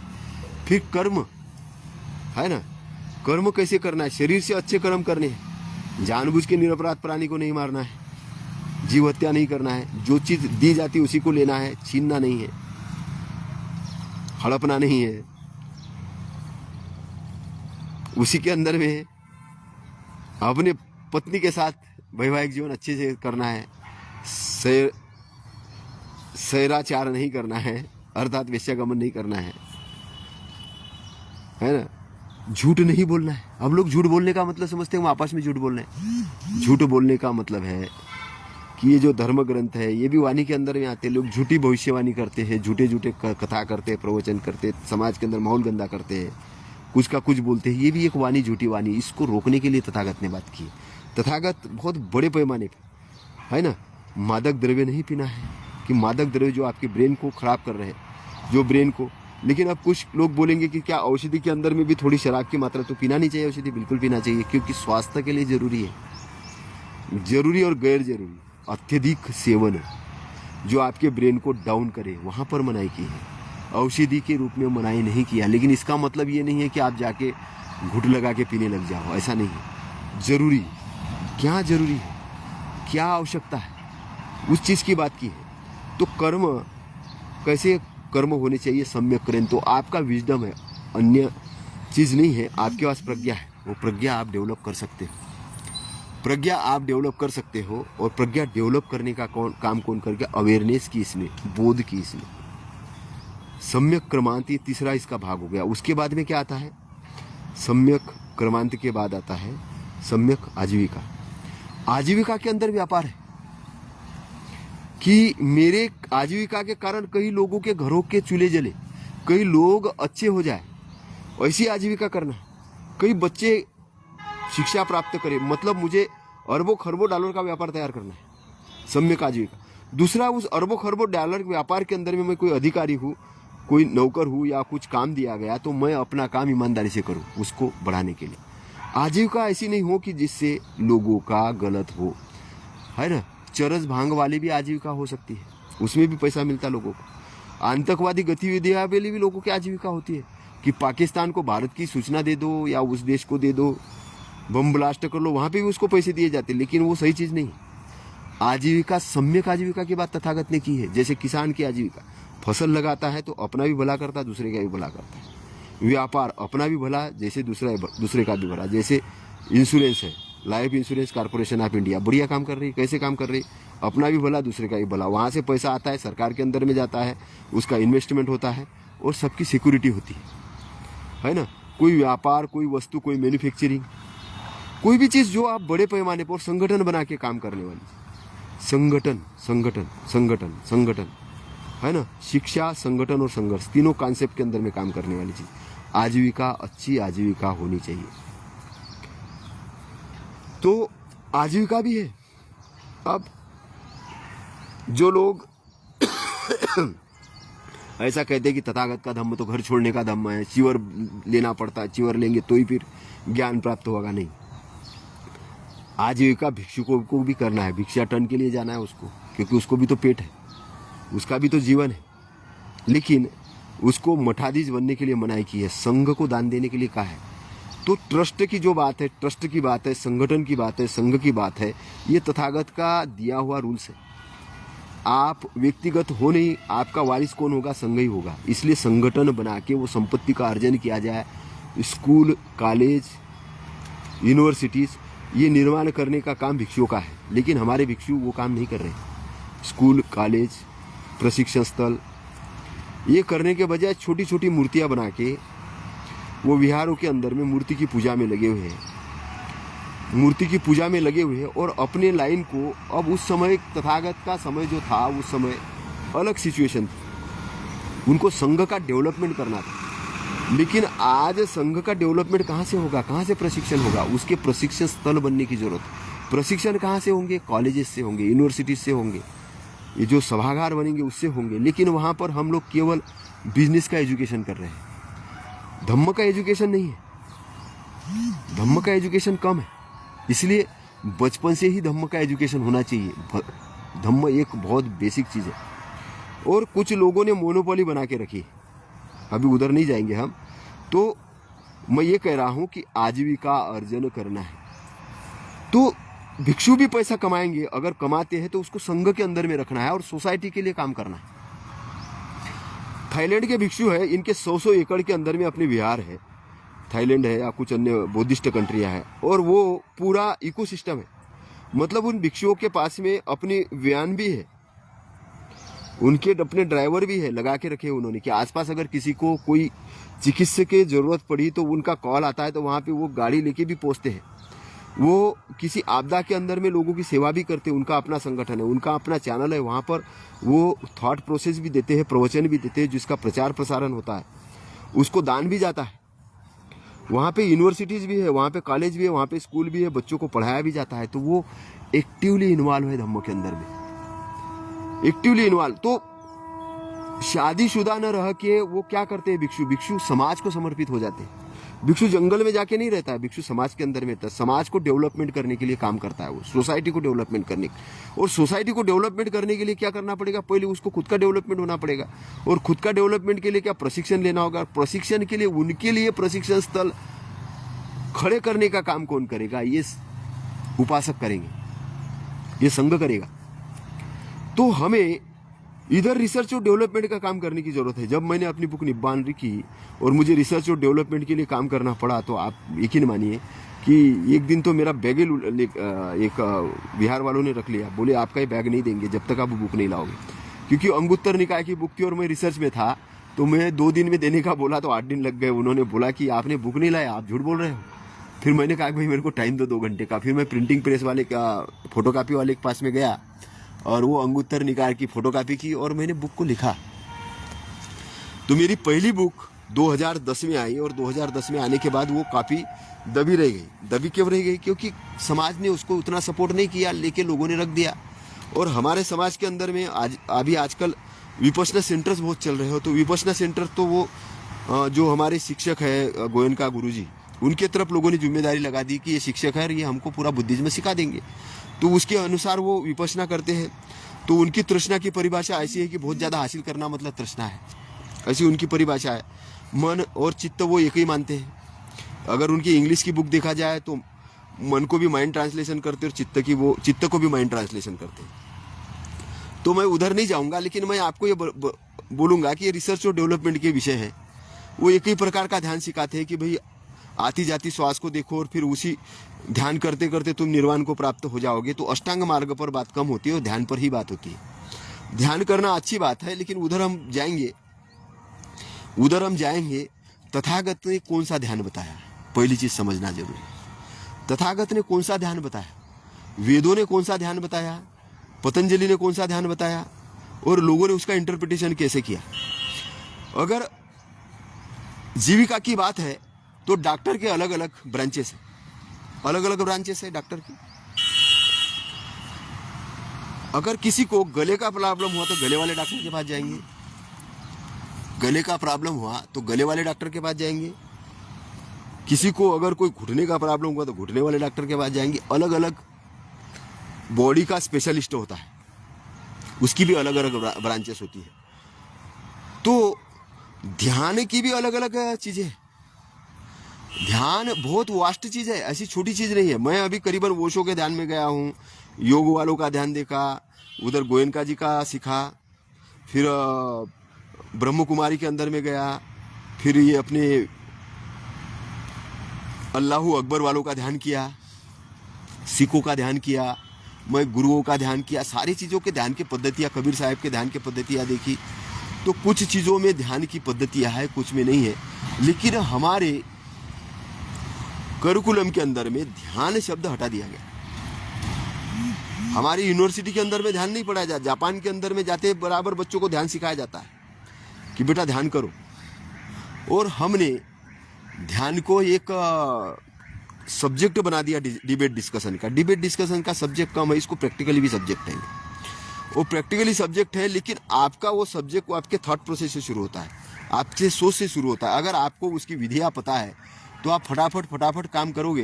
क्योंकि तथागत ये देखते थे कि आनंद के साथ में आनंद के पीछे एक लड़की आई और लड़की आनंद के ऊपर आसक्त हो गई। तो तुरंत तथागत को उसको ध्यान की विधि देना था। वो इसको तो बोल नहीं सकते कि तू विपश्यना में बैठ, पालकी मार, है ना। पहले तो उसको पहले उसके ब्रेन के अंदर में जो काम वासना जगी थी, उस काम वासना को उसको दूर करना था तथागत को। तो काम वासना को दूर करते हुए तथागत क्या कहते, क्या तुझे अच्छा लगा? बोले आँख अच्छी लगी। बोले इस आँख को से तो पानी आता है। क्या अच्छा लगा? इसका नाक अच्छा लगा। बोले नाक से तो पूरा लसिका बहती रहती है। क्या अच्छा लगा? इसका शरीर बहुत अच्छा लगा। बोले शरीर से तो पसीना निकलता। अब उन्होंने डीप्रोग्रामिंग करना शुरू किया, उसका माइंडसेट करना शुरू किया। तो उसको समझ में आया जो चीज वास्तविक थी, उसने देखना शुरू किया कि ये शरीर की क्या स्थिति है, क्या गति होने वाली। देखिए, इस संसार को चलाने के लिए, उत्पत्ति और निर्माण के लिए उतना काम होना जरूरी है कि जितना बच्चे पैदा करें। लेकिन उस काम के अंदर परम आनंद ढूंढना ये गलत चीज है ना। उसको वासना का रूप नहीं धारण करना, वो वासना बन जाए कि हमको यही मिले। फिर आपकी उम्र हो जाएगी, 60 के हो जाओगे, 70 के हो जाओगे, हड्डियाँ गलने लग जाएगी, बाल पकने लग जाएंगे, आप मृत्यु की तरफ जाए, लेकिन काम गया नहीं, काम के ऊपर विजय नहीं प्राप्त की, दुखी हो जाओगे। तो इसलिए शरीर रहते हुए, अच्छा रहते हुए उसको समझ लो, उसको उसके अनुसार देखो। जब जागृत अवस्था में अपने पत्नी के पास जाओगे, जब उस चीज को समझोगे, होश की स्थिति में आप उसका आकलन करोगे, तो आप डेफिनेटली उससे छूट जाओगे, आप छूट जाओगे। क्योंकि जैसे ही आप अवेयरनेस की अवस्था में आओगे, तो अवेयरनेस की अवस्था में क्या होता है कि जो सेक्स का जो आनंद है और ध्यान का परम आनंद है, इसमें दोनों में अंतर है। ये परम आनंद है, ये आपके शरीर के साथ जुड़ा नहीं है, वो एनर्जी के साथ जुड़ा हुआ है। और आपका जो चित्त है, जब ये पूर्ण रूप से जब शुद्ध होता है और ब्रह्मांड के उस एनर्जी के साथ जुड़ता है जो आपकी आज जड़ है, तो आपको परम आनंद की प्राप्त होती है। तो ये कई गुना आनंद है, उसका मतलब सेक्स के आनंद के कई गुना आनंद है। लेकिन ये है कि सेक्स के आनंद से जैसे आप छूटते हो, उधर जाते हो, तब वो आनंद प्राप्त होता है। तो जो आनंद के साथ में उस लड़की का जो वार्तालाप जो तथागत कर रहे थे, वो क्या कर रहे थे, वो एक किनारे से जाके दूसरे किनारे को उसको भेज रहे थे। वो डेस्टिनेशन बहुत अलग डेस्टिनेशन था। तो हमारा जो सब्जेक्ट है कि हम सम्यक आजीविका पर बात कर रहे थे, तो मैं आपको जो चीज़ बताना चाह रहा हूँ कि सम्यक आजीविका, यूनिवर्सिटी तैयार कर सकते हो, बिजनेसेस तैयार कर सकते हो, करोड़ों अरबों कमा सकते हो, खरबों कमा सकते हो, सारा सिस्टम क्रिएट कर सकते हो। इको सिस्टम बनाने की अभी हमें ज़रूरत है, और इस देश के अंदर में ज़रूरत, हमें अपने बैंक खोलने की ज़रूरत है, हमें अपनी विश्वविद्यालय चलने आने की ज़रूरत है। अगर आप चलाने की पोजीशन में नहीं हो, तो आपको सत्ता के अंदर में जाके, जहाँ से ऑपरेट होता है वहाँ पे जाकर इसको ऑपरेशन करने की ज़रूरत है। क्योंकि हम ये कहे कि कोई हमारा एनिमी, डाकू और चोर, लुटेरे को अगर हमने वो पोजीशन दे दी, तो वो क्या करेगा, लूटेगा, उस रास्ता निकालेगा कि इसको कैसा लूटा जाए। वो बनेगा तो शाव बनेगा, मतलब ईमानदार तो बनेगा कि मैं ईमानदार हूँ, ये हूँ। क्या किया उन्होंने साकेत के लिए फैसला देते हुए सुप्रीम कोर्ट ने, क्या किया, वही तो काम किया। क्या वो सम्यक आजीविका का उपयोग किया उन जजों ने? क्या वो पुरातत्व विदों वालों ने उन बेसिक जो पुरातत्व वाली चीज़ें थी उसको निकाल के आर्कियोलॉजी उसमें पुरातत्व विभाग को भेजा कि ये है भाई, यहाँ पे क्या पूरा हमारी हिस्ट्री मिटाने की कोशिश की? आज भारत के अंदर में भाई इतना बड़ा रिसर्च करके रखा है। रिसर्च तो मिटाना किसी औकात नहीं है। मैं बोल रहा हूँ औकात इसलिए नहीं है कि तुम्हारी उम्र ही 100 साल की है, 110 साल जियोगे और तुम्हारे बच्चे आएंगे, उसके बच्चे आएंगे, औकात नहीं है मिटाने। हाँ, तुम उस चीज़ को रोक सकते हो अपने लिए। कोई पानी का झरना, शुद्ध पानी का झरना, आपको सबको पानी दे रहा है, आप उस प्यास बुझ रही है, आपका स्वास्थ्य अच्छा हो, उसमें मिनरल्स, बस उस पानी को आप रोक रहे हो, तो क्या रोकने से क्या होगा? आप बीमार पड़ोगे, आप बीमार पड़ोगे। और ऐसे लोग हम बीमार कर रहे हैं। अभी एक महिला जो साइको हुई है, उसमें देखा मैंने अभी, वो सोशल मीडिया के अंदर, हरियाणा की है, उसने अपने बेटे को और 3 बच्चियों को खत्म किया। उसको ये लगा कि मेरे से ज्यादा तो कोई सुंदर होना ही नहीं चाहिए, उसका द्वेष इतना ज्यादा है, उसने अपने बच्चे तो खत्म किया। लोग बोल रहे हैं कि उसको पुलिस लेके ये कर रही है। अब पुलिस क्या करेगी? उसको जेल में डालेगी, बंद करके रखेगी। लेकिन उसको साइको बनाने वाला कौन है? ये सोसाइटी तो है, जिसके उसके अंदर में द्वेष की भावना डाली। हमको इसी को तो खत्म करना है। ये जो पत्रकार है, ये जो टीवी चैनल वाले हैं, ये गफलत वाले यूट्यूबर्स है जो कुछ नहीं जानते हैं सोशल के बारे में, मनोविज्ञान के बारे में। अभी मैं, हमारे एक मित्र है, इंजीनियर है, उनकी पत्नी बेड पर थी और उसका काउंसलिंग के लिए गया था, तो वो कई दिनों से बेड पर है। उसने मान लिया कि वो चल नहीं पाएगी। लेकिन मैंने कहा सर, इसका प्रोग्राम ब्रेन का प्रोग्राम है, इसको प्रोग्राम को डीप्रोग्राम करना पड़ेगा। मैंने कहा आप दूर हट जाइए। तो मैंने उसके प्रोग्राम को जान के उसको बोला कि आप चल सकती हो, आप बहुत बढ़िया हो, क्योंकि उसके अंदर के जो सेक्टर्स अभी सुस्त पड़े हैं, जिसको ऑन नहीं किया, उसको बटन देके ऑन ही तो करना है। जब ऑन किया तो अभी वो हिलने डुलने लग गई, उठने बैठने लग गई, चलने लग गई। अब उन्होंने कहा कि भाई आप तो आया जाया करो यार, बढ़िया है। अभी अच्छी होने लग गई। तो मैंने कहा मेरा चार्ज लगेगा कुछ? तो बोले मैं गाड़ी भेज दूंगा, आपको चार्ज भी दे दूंगा। मैंने ऐसे मजाक में बोला। तो कहने का मतलब है कि मैंने उसको डिप्रोग्रामिंग किया। ये समाज अभी बीमार है। ये बीमार कैसा है? अगर आपको किसी ब्राह्मण को देखते हुए डर लग रहा है कि वो उच्च और मैं नीच हूं, तो आप बीमार हो साइकोलॉजी के रूप से। आपको बीमार किया गया है, उसको डिप्रोग्रामिंग करना है हमको। तो इसलिए धम्म का क्या है कि उपचार है, औषधि है। तथागत ने जो धम्म दिया है उपचार औषधि है, इसलिए धम्म का प्रचार प्रसार करना सबसे पहला काम है। लेकिन वामसेव वाले लोगों ने क्या किया, हम बोले सामाजिक काम कर रहे हैं, हम ब्राह्मणों के विरोध में बोलेंगे, बस हम वामसेव चला रहे हैं, लेकिन धम्म को पकड़ा नहीं। समझना, हमारे आंदोलन की जड़ें बहुत कमजोर है। इसलिए लड़का लड़कियों के साथ कौन किसके साथ क्या कर रहा है, ये हमारे राष्ट्रीय स्तर के लीडर्स कभी कभी सोशल मीडिया पे आके स्पीच करते। क्यों करते? क्योंकि धम्म को नहीं पकड़ा है, तथागत को नहीं समझा है, तथागत को नहीं समझा। मैं उनको डिवैल्यूएशन नहीं कर रहा हूं, लेकिन मैं बोल रहा हूं कि आपको कबीर साहब को समझना होगा, संत रैदास साहब को समझना होगा, तथागत को समझना होगा। आपको यूनिवर्सिटी व्यक्तिगत आंदोलन नहीं है। व्यक्ति को महान मत बनाओ कि मैं व्यक्ति हूं और मैं चलाऊंगा, मैं मत चलाओ।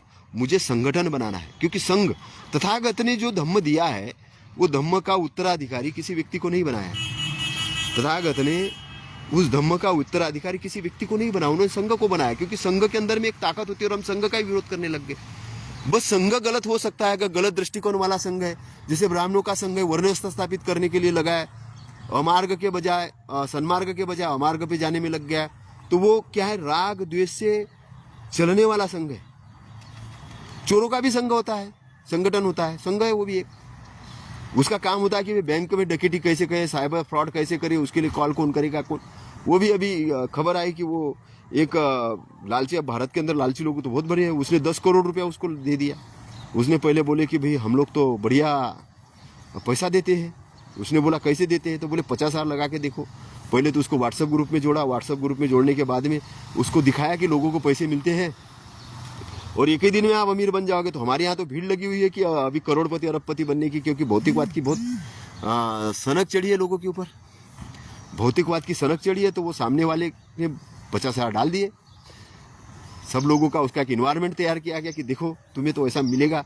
अब वो इन्वायरमेंट तैयार किया गया तो उसने 50,000 डाल दिए, क्योंकि वो सारे ऐसी वीडियो बना के भेज रहे थे।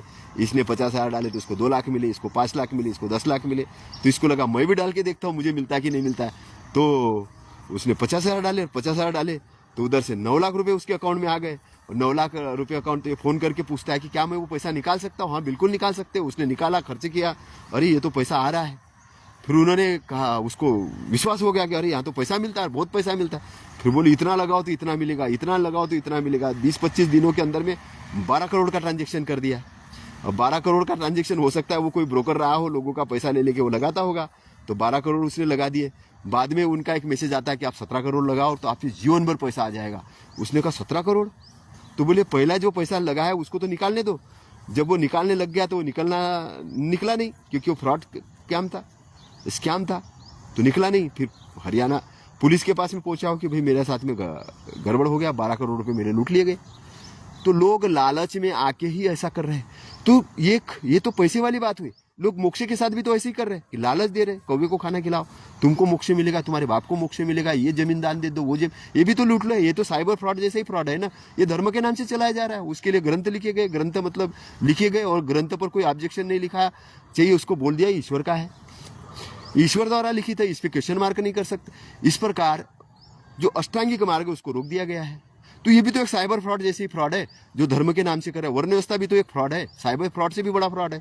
ये तो आपको सीधा सीधा उठा के नरक में डाल रहे हैं, आपके मुक्ति का मार्ग को रोक रहे, आपको शिक्षा को रोक रहे, आपकी चीज को रोक रहे, और आप इसको कह रहे हो कि हिंदू राष्ट्र बनाएंगे। तो हिंदू का मतलब क्या? वर्ण व्यवस्था का राष्ट्र। वर्ण व्यवस्था का राष्ट्र का मतलब जाति पाति वर्ण, और इसमें महिलाओं का स्थान नहीं है। तो जो चीज हमने मानवता के लिए निर्माण की थी उसी की तरफ दोबारा ले जाने का काम कर रहे हो, और उसी के लिए आप दान दे रहे हो, उसी को बढ़ाने के लिए काम कर रहे हो। बोले हम दान दे रहे, और हमारे बड़े बड़े IAS ऑफिसर उसी चीज को बढ़ाने के लिए, मंदिरों को बढ़ाने के लिए दान दे रहे।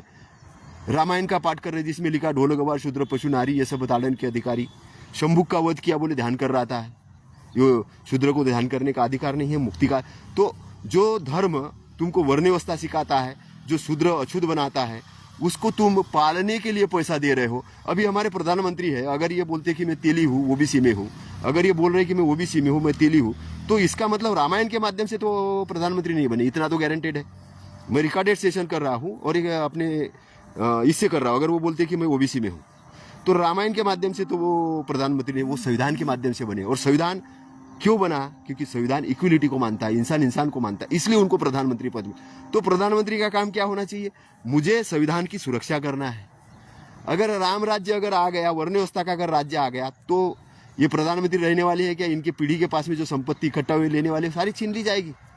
लेकिन अगर कबीर का राम अगर आ गया, पीवत राम रस लागी कुमारी घट घट में राम, तो सबका भला हो जाएगा। तो राम के नाम पे भी दुय्यमपना चल रही है। राम मूर्तियों के अंदर में बिठाया जाए, राम मूर्तियों में नहीं है, राम घट घट में, हर दिल के अंदर में है।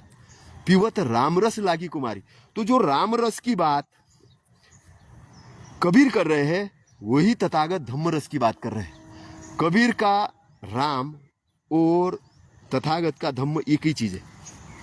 कबीर का राम और तथागत का धम्म एक ही चीज है। और जो चीजें मॉरल वैल्यू के अंदर में आके इकट्ठा होती है, तो इसलिए हमारी किसी भी प्रकार की आजीविका कैसी हो, ये सम्मानित हो, लोगों को आगे बढ़ाने वाली हो। क्योंकि धर्म भी धंधा बना है, धर्म भी धंधा है, और इसलिए आदमी अंधा है। धर्म धंधा है, इसलिए आदमी अंधा है, और इसलिए अंधे जैसा वो कुंभ मेले में जा रहा है। और सरकार कर क्या रही है? कुंभ मेला के लिए इतना बजट, उसके बजट, तो आजीविका तैयार कर रहे हैं। बोले हम आजीविका, मंदिरों से आजीविका तैयार कर रहे हैं। मंदिर धार्मिक स्थल है, मूर्ति पूजा धार्मिक स्थल है। ठीक है, आपकी मूर्ति में श्रद्धा है, मैं उसका ये नहीं हूँ, मैं भी मानता हूँ, क्योंकि उससे एक चेतना तैयार होती है, वहाँ तक ठीक है। लेकिन लास्ट में बात मैं वही कह रहा हूँ, वो मूर्ति आपको पूर्ण मुक्ति नहीं देने वाली। मुक्ति कौन देगी? मूर्ति आपको जगाने का काम कर सकती थोड़े बहुत परसेंट में। ये पेड़ आपको जगाने का काम कर सकते हैं, गुरु आपको जगाने के, चलना आपको ही है। आपकी जिम्मेदारी से आप हट नहीं सकते हो। आप चाहे प्रधानमंत्री हो, मुख्यमंत्री हो, व्यापारी हो, चलना आपको है। सारी चीज़ें आपको साधन के रूप में दी गई है, साधन के रूप में दी गई, उसको साधन समझो। आपका शरीर जैसे ही जल जाएगा, सारे साधन खत्म हो जाएंगे, तब आपके पास करने के लिए कुछ नहीं बचेगा। इसलिए जीवित हो तब अच्छे काम करो। इसलिए अष्टांग मार्ग जो दिया गया, उसका डेफिनेशन ही यही है।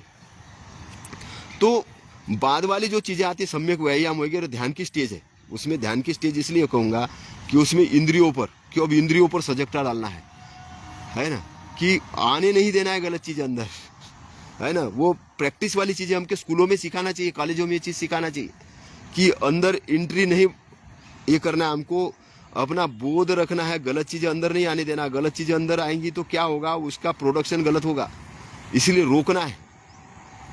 दूसरा चीज़ अगर आ गई है तो उसको ख़त्म करना है, डीप्रोग्रामिंग करना है। अगर आपके ब्रेन के अंदर में कुछ गलत चीज़ें आ गई है, उसका डीप्रोग्रामिंग करना है। थर्ड चीज़ है उसके अंदर में कि अच्छी चीज़ें इंटर करना है, लाना है अच्छी चीज़ें। क्योंकि ये भूमि है, जमीन है, इसके अंदर अगर कुछ बोओगे नहीं तो काटिले पौधे तो ऐसे ही उगने वाले, उसको आपको उगाना थोड़ी पड़ेगा, वैसे ही बढ़ेंगे। इसलिए उसके अंदर में जानबूझ के अच्छी चीज़ें लगाना है। तो तथागत का मार्ग निष्क्रिय मार्ग नहीं है। हमारे अंदर में वो करुणा का भाव जगना चाहिए, हमारे अंदर में मैत्री का भाव जगना चाहिए, हमारे अंदर अच्छाई का भाव जगना चाहिए। हमें अपने दुश्मन को भी मैत्री से देखना चाहिए, उसका को भी ये देखना चाहिए कि ये शरीर के रूप में अच्छा है, इसके माइंड का डीप्रोग्रामिंग करना है। इसलिए अंगुलीमाला को तथागत ने मारा नहीं।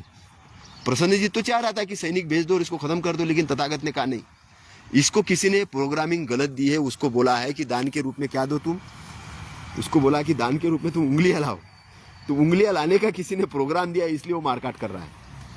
अब कोई दिल्ली के अंदर में बम ब्लास्ट हुआ या किसी ने कार में जाके बम ब्लास्ट किया, वो क्यों किया? किसी ने उसके दिमाग के अंदर में गलत प्रोग्राम डाला कि तुम्हें वहां जाके बम ब्लास्ट करना है।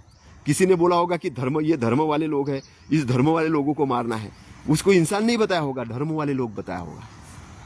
तो उसको अंधा किया गया, उसको प्रोग्रामिंग दी गई, उसके गाड़ी में बम रखे गए और उसको कार भी दी गई और उसको पैसा भी दिया गया और बोलेगा जा मर। तो मारने के लिए भी लोगों को तैयार किया जा सकता है ना। जो आपने जो अमेरिका के अंदर में जो टावर उड़ाए गए थे 2 एरोप्लेन से, तो वो पायलट को क्या ऐसा प्रोग्राम दिया गया था। इसीलिए सरकार की जिम्मेदारी बनती है कि जो आतंकवादी संगठन है, मीडिया की जिम्मेदारी है, लोगों की जिम्मेदारी है कि गलत चीज़ों को प्रचार प्रसारित नहीं होने देना।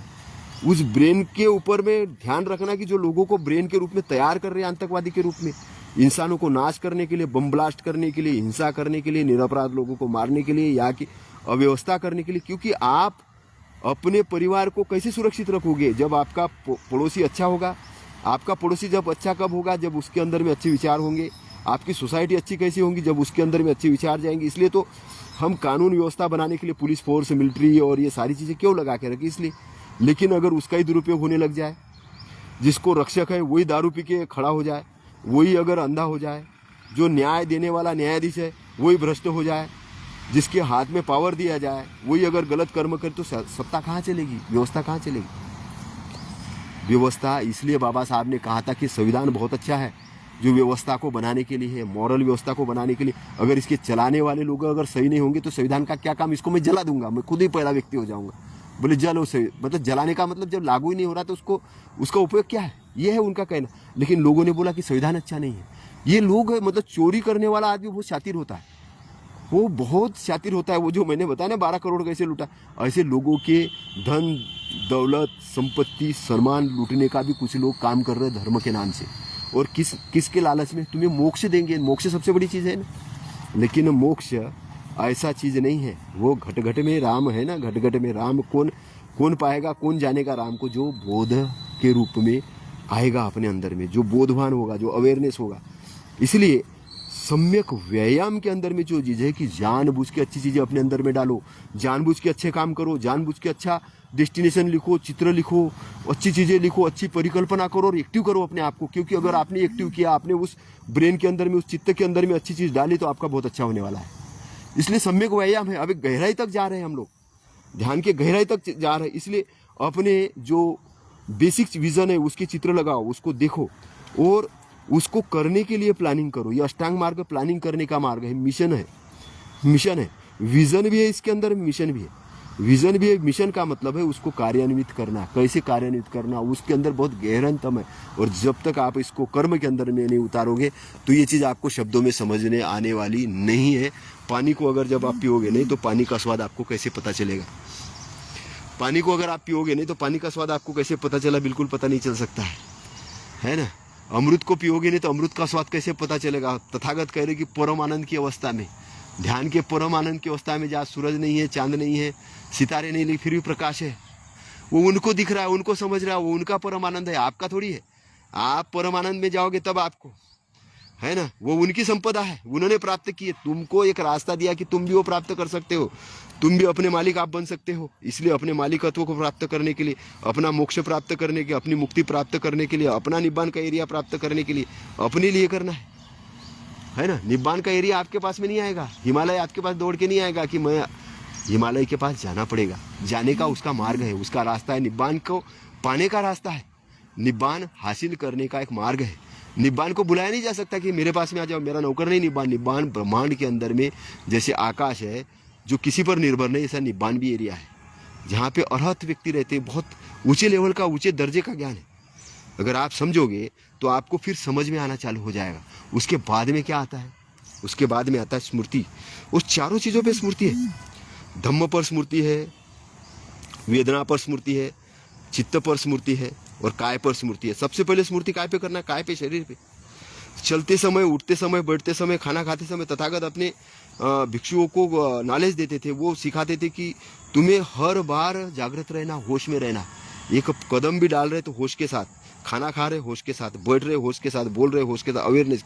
तो सारा क्रियाक्रम जब होश के साथ होने लगे तो क्या होता है, बोध की अवस्था, जागृति अवस्था होश में ही रहती है। और होश के अंदर में जब रहता है आदमी, स्मृति के अंदर में जब रहता है तो उसके अंदर में सारी दुनिया की अच्छी चीज़ें आना चालू हो जाती है। जैसे कि एक पहाड़ी से बहता हुआ पानी निश्चित एरिया के अंदर में आता है। स्मृति क्या है, स्मृति आकर्षित करने वाली चीज़ है। बेहोशी के अंदर में आपको अच्छी चीज़ें नहीं आ सकती, होश के अंदर में आ सकती। स्मृतिवान रहना जरूरी है। इसलिए शरीर के पहले, सबसे पहले स्मृति ये साधना है। शरीर की स्थिति को देखना है और वो ध्यान का बड़ा स्टेज है, वो प्रैक्टिकली चीज़ है। काय को देखना, काय को बढ़ते हुए देखना, उसके हड्डियों को देखना, उसके शरीर को देखना, उसको मरते हुए देखना, उसको जलते हुए देखना, ये सारी जो गति है शरीर की, उसको सारा चीज़ देखना। तो कायानुपश्यना ध्यान करने से ही अमृत के दर्शन होते हैं। कायानुपश्यना बहुत अपने आप में बहुत बड़ा ध्यान है। और इसके लिए कैंप लगने चाहिए, प्रशिक्षण कैंप। कुछ लोग करते हैं, कुछ अंधविश्वास जैसे करते, कुछ लोग डर के मारे करते ही नहीं है। और हम लोग जब किसी के अंतिम संस्कार में जाते हैं तो उसको देखते हैं, उस शरीर को देखते हैं, उसको जलते हुए देखते हैं, फिर अपने शरीर को भी लेटा हुआ उसको देखते हैं, उसका चीज़ों को देखते हैं, जब अनित्यता को देखते हैं, और अचानक एक अभी डॉक्टर फैमिली थे, उसके घर में 2-3 लोग अचानक ख़त्म हुए। तो मैंने कहा ये क्या आपाधापी चल रही, और अचानक मेरे हंसी फूटने लग गई। तो मेरे डॉक्टर मित्र बोलते अरे तुम हंस दिए यहाँ पर। तो अभी एक्चुअल में ऐसी चीज़ नहीं थी कि मैं वहाँ पे मजाक उड़ा रहा था, लेकिन वो आंतरिक ऐसी अनुभूति हुई, हंसी आ गई, क्योंकि अब वो दुख से ऊपर वाला एरिया था कि जिसमें ध्यान की अवस्था के अंदर में था मैं। तो ठीक है, मैं उसमें ज़्यादा डिस्कशन नहीं करना चाहता, लेकिन मैं बताना चाह रहा हूँ कि जब आप अपने मृत्यु से जब देखना शुरू करते हो तो आप मृत्यु से छूट जाते हो। आपको असली चेतना अपने अंदर से दिखती है, और जब आपको पता चलता है कि मैं शरीर भी नहीं हूँ, मेरी मृत्यु भी नहीं होनी है, मैं तो मैं हूँ, और मैं कौन हूँ मैं, ये जब चीज़ें ये बतानी नहीं पड़ती, ये है ना, पीवत राम रस लागी कुमारी, तेरा राम तुझ में है, मेरा राम मुझ में है, गटगट में राम दिख जाता है, आपका अस्तित्व दिख जाता है, आपका मालिकत्व आपको दिख जाता है। इसलिए आप किसी के गुलाम नहीं हो, आपको गुलाम नहीं रहना है, आपको आज़ाद होना है। ये आज़ादी का आंदोलन है। इसलिए कायानुपश्यना, वेदनानुपश्यना, वेदना, सुख वेदना, दुख वेदना, असुख अदुख वेदना, 3 प्रकार की वेदना होती है। वेदनाओं को अगर आप कंट्रोल कर लोगे, श्वास के माध्यम से कंट्रोल करना है। अगर क्रोध में अलग तरीके से वेदना होती है, गुस्से में अलग तरीके से वेदना होती है, द्वेष में अलग तरीके से वेदना होती है, लेकिन मैत्री में अलग तरीके से होती है। मैत्री के अंदर में एक बहुत शांत वेदना होती है, कोई वेदना नहीं होती, उस बहुत शीतलता होती है। तो द्वेष को मैत्री से जीतो, बुराई को भलाई से जीतो, असत्य को सत्य से जीतो। ये जो पूरे फार्मूलेज है इस वेदना के अंदर के, ये धम्मपद के अंदर में आते हैं। तो वेदनानुपश्यना, फिर चित्तानुपश्यना, चित्त किस पोजीशन में है, चित्त क्या पोजीशन, चित्त बहुत बड़ी चीज़ है। अब चित्त और मन यहाँ पर डिफरेंस होते हैं। अब कई विपश्यना वालों को पूछा, बोले चित्त और मन एक ही चीज़ है। अब ये ठीक है, बेसिक चीज़ें अच्छी है, क्योंकि पहली क्लास का बच्चा है, ABCD सीख रहा है, तो उसके लिए ठीक है कि वो बोल रहा है कि ये फार एप्पल भी होता है, ये फार अंगूर भी होता है, वो ठीक है, समझ में आ रहा है। लेकिन अगर आप बेसिक में अगर गहराई में जा रहे हो, तो मन विचारों से केंद्रित होता है, मन विचारों से चलता है। विचार इंद्रियों के माध्यम से, आज इंद्रिय आप जो खाना खाते हो, जो बोलते हो, जो देखते हो, इससे विचार जन्मता है। विचार और मन कंट्रोल करता है सारा मन। और मन के बाद में आते हैं प्रज्ञा, अवेयरनेस की अवस्था में विजडम होता है प्रज्ञा। प्रज्ञा अकुशल को बाहर कर देती, कुशल को अंदर जाने देती। हम जिसको आदेश देते कि इसको अपने अंदर रहना है ना। तो जो स्टोरेज पॉइंट है, जहाँ पे भावना आपका सारी चीज़ें स्टोर होती है, 3 अरब से ज़्यादा किताबें उसमें स्टोर हो सकती है। वो चित्त का जो लेवल है ना, वो एक नगर के समान है। तथागत उसको नगर की उपमा देते हैं, और वो किसी भी व्यक्ति का सबसे बड़ी चीज़ होती है। तो और चित्त का जो जड़ है, वो जड़ शुद्धता के साथ जुड़ी है। सबसे बड़ी बात देखना, ये केवल बाह्य आवरण से, बाह्य महल से ही वो विक्षिप्त हो सकता है। आप जो प्रोग्राम दो तो वो चित्त विक्षिप्त हो सकता है। और अगर किसी का चित्त अगर विक्षिप्त हो जाए, तो आपने देखा होगा किसी जानवर ने सुसाइड नहीं किया होगा, लेकिन इंसान सुसाइड करता है, क्योंकि उसका चित्त विक्षिप्त हो जाता है। उसको उसका प्रोग्रामिंग वैसा किया जाता है कि उसको बोलता है कि जीवन में क्रोध इतना दिलाया जाता है, द्वेष और मूर्ता इतनी दिलाया जाती है, वो अपनी हत्या कर देता है। तो जो आदमी अपनी हत्या कर सकता है, वो दुनिया के लिए कुछ भी कर सकता है। ये मान के चलो, गलत रास्ते पे गया हुआ आदमी इसलिए बम ब्लास्ट भी कर सकता है, आतंकवादी घटना भी कर सकता है। तो चित्त गलत डायरेक्शन में गया हुआ चित्त है, वो इतनी हानि कर सकता है कि दुश्मन भी उसकी उतनी हानि नहीं कर सकते, उससे ज़्यादा हानि कर सकता है। दूसरी चीज़, चित्त अगर सही डायरेक्शन में अगर गया, यही चित्त इतनी भलाई कर सकता है, इतनी भलाई कर सकता है कि जितनी आपके गुरुजन, शिक्षक, माता पिता नहीं कर सकते, उससे भी बड़ी भलाई। क्योंकि चित्त के अंदर में ताकत है। उसका अगर माइनस पॉइंट वो है, तो प्लस पॉइंट ये भी है कि यही चित्त आपको भवसागर से तारने में भी मदद कर सकता है। इसलिए उसको वो प्रोग्रामिंग देनी है। ये काम करता है, 24 आवर्स काम करता है। सारी की सारी क्रियाएँ जो कि हमारी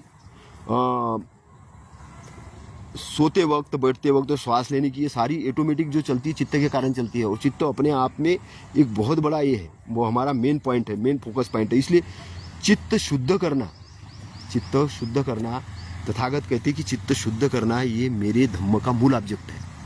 मूल ऑब्जेक्ट बोला है कि चित्त को शुद्ध करना। जब चित्त शुद्ध हो जाता तो पूरा का पूरा फोकस चित्त पर है। तो इसलिए चित्त को शुद्ध करने के लिए क्या करना, उसको अच्छी प्रोग्रामिंग देना, उसको अच्छा विजुअलाइजेशन करना है, उसको अवेयरनेस को रखना है ना, उसको शुद्ध करना और उसको उस काम में लगाना। चित्त को कंट्रोल करना है।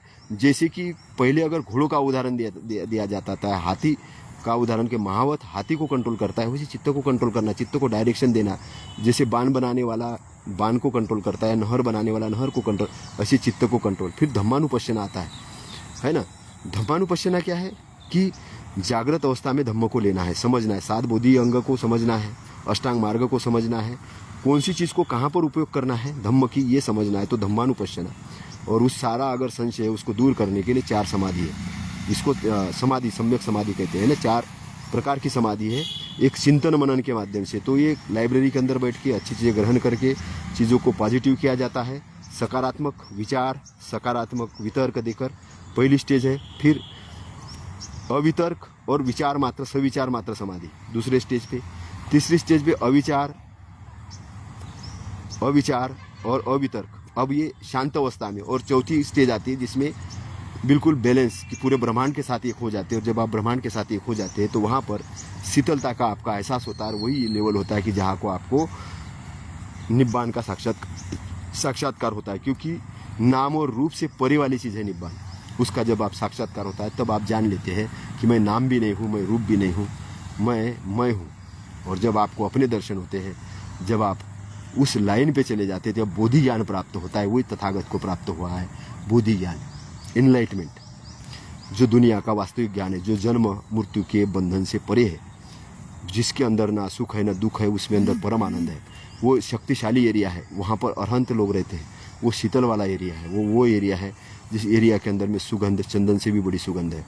और वो जन्म मृत्यु का बंधन मुक्त एरिया के अंदर में एंट्री करना है। और इसीलिए ये जो बंधन में बंधने वाली चीज़ें हैं, वो चीज़ें कैसे पता चलेगी? साक्षात्कार करने से, समझने से, शब्दों से नहीं चलेगी। इसलिए कि हे भगवान मेरा भला करना, हे भगवान मेरे को ये दे दो, भीख मांगने वाले का धम्म नहीं है। धम्म ये सम्राट लोगों का धम्म है। इसलिए बहुत आगे जाना है, अपने आप को बहुत उच्च लेवल पे ले जाना है। इसलिए कॉन्स्टिट्यूशन जो है ये अच्छाई के लिए है। इसलिए भारत को अगर संपूर्ण प्रभुत्व संपन्न मालिकाना अगर ये बनाना है, अच्छा बनाना है, तो यहाँ के नागरिकों के लिए अच्छा कार्य करना होगा। धम्म को समझना होगा, इसका डेवलपमेंट करना होगा, रीडेवलपमेंट करना होगा, अपने आप को शरीर रूप से अच्छा करना होगा, मेंटल रूप से अच्छा करना होगा, प्रज्ञा से सारे अपने दुर्गुणों को काट काट के बाहर फेंकना होगा अंदर से। और हमें अपना मालिक आप बनना होगा। जो मैं सोचता हूँ वही मैं करता हूँ, जो मैं देखता हूँ वही मैं करता हूँ। और मैं चाहता हूँ मेरा कंट्रोल मैं रहूँ। मेरा कंट्रोल कोई क्रोध के कारण नहीं है, कोई दूसरा आदमी नहीं मुझे कि गुस्सा दिलाए मैं वैसा काम करूँ। किसी ने मुझे बोला ये करो तो मैं करूँ। मैं डिसाइड करूँ कि मुझे ये करना है, मैं डिसाइड करूँ कि मैं ये करना है। मैं कब डिसाइड करूँगा? जब मैं अवेयरनेस में रहूँगा। नहीं तो अगर मैं डिसाइड नहीं करने वाला बना तो कोई मेरे को डिसाइड कराएगा, कोई भी मेरा दुरुपयोग करेगा। इसलिए मुझे गुलाम नहीं होना है, धर्मों का गुलाम नहीं होना है, मुझे लोगों का गुलाम नहीं होना है। मुझे अपना मालिक आप बनना है। मुझे इस ब्रह्मांड को समझना है और मुझे इस प्राणी मात्र के रक्षण के लिए, इनके अच्छाई के लिए, इनको समृद्धि के लिए, देश में अहिंसा का मार्ग लाने के लिए, देश में सम्मान का मार्ग लाने के लिए, दंगे फसाद रोकने के लिए, शांतता रोकने के लिए, और पूरी गलत गतिविधियाँ, वेश्यागमन रोकने के लिए, बलात्कार रोकने के लिए, भ्रष्टाचार रोकने के लिए, गलत चीज़ें रोकने के लिए मुझे काम करना है। और एक इंसान के अंदर में जो बुरा है वो अच्छा बन सकता है, ये मुझे ध्यान है। उसका शरीर है, उसके शरीर के अंदर से जो प्रोग्रामिंग है वो प्रोग्राम हटाना है। इसलिए प्रोग्राम हटाने वाला काम मुझे करना है और आपको भी करना है। धम्म का यही उद्देश्य है कि एक इंसान को इंसान बनाओ। तो इसलिए तथागत ने वेश्या को एक भिक्षुणी भी बनाया, अच्छा बनाया, डाकू को ये बनाया, अपराधी को उन्होंने अच्छा व्यक्ति बनाया। वो तो धम्म क्या, अच्छा बनाने के लिए, बस लोगों को अच्छा बनाओ, अच्छा बनाओ। क्योंकि फांसी की सजा देके हम किसी को अच्छा नहीं बना सकते, डर से कुछ नहीं होने वाला। इसीलिए उसका डिप्रोग्रामिंग करना है, गलत प्रोग्राम को अच्छे प्रोग्राम में डालना है। और इसके लिए मनोविज्ञान की बहुत बड़ी टीम लगेगी। मनोविज्ञान, चित्त का विज्ञान जानने वाले लोग हैं, सारी चीज़ों को जानने वाले जो लोग हैं, ज्ञानी लोग हैं, इनकी टीम की ज़रूरत पड़ेगी। और सारे ध्यान वाले लोगों की ज़रूरत पड़ेगी, अच्छे लोगों की ज़रूरत पड़ेगी। बहुत सारा काम अभी करना बाकी है लोगों के चित्त पर, ब्रेन पर, और ये हम करेंगे।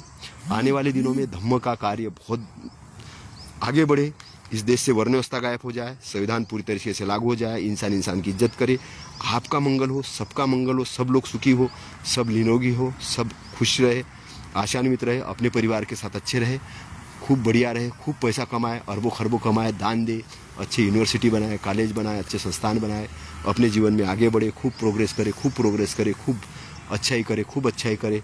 और आप जन्म मृत्यु के बंधन से आप मुक्त हो, दुख से मुक्त हो, परमानंद की अवस्था में आप जाए। आपका मंगल हो, शुभ मंगल हो, सबका मंगल हो, सबका मंगल हो, सबका मंगल हो। भवतु सब्ब मंगलम, भवतु सब्ब मंगलम। नमो बुद्धाय, नमो धम्माय, नमो संघाय। साधु साधु साधु।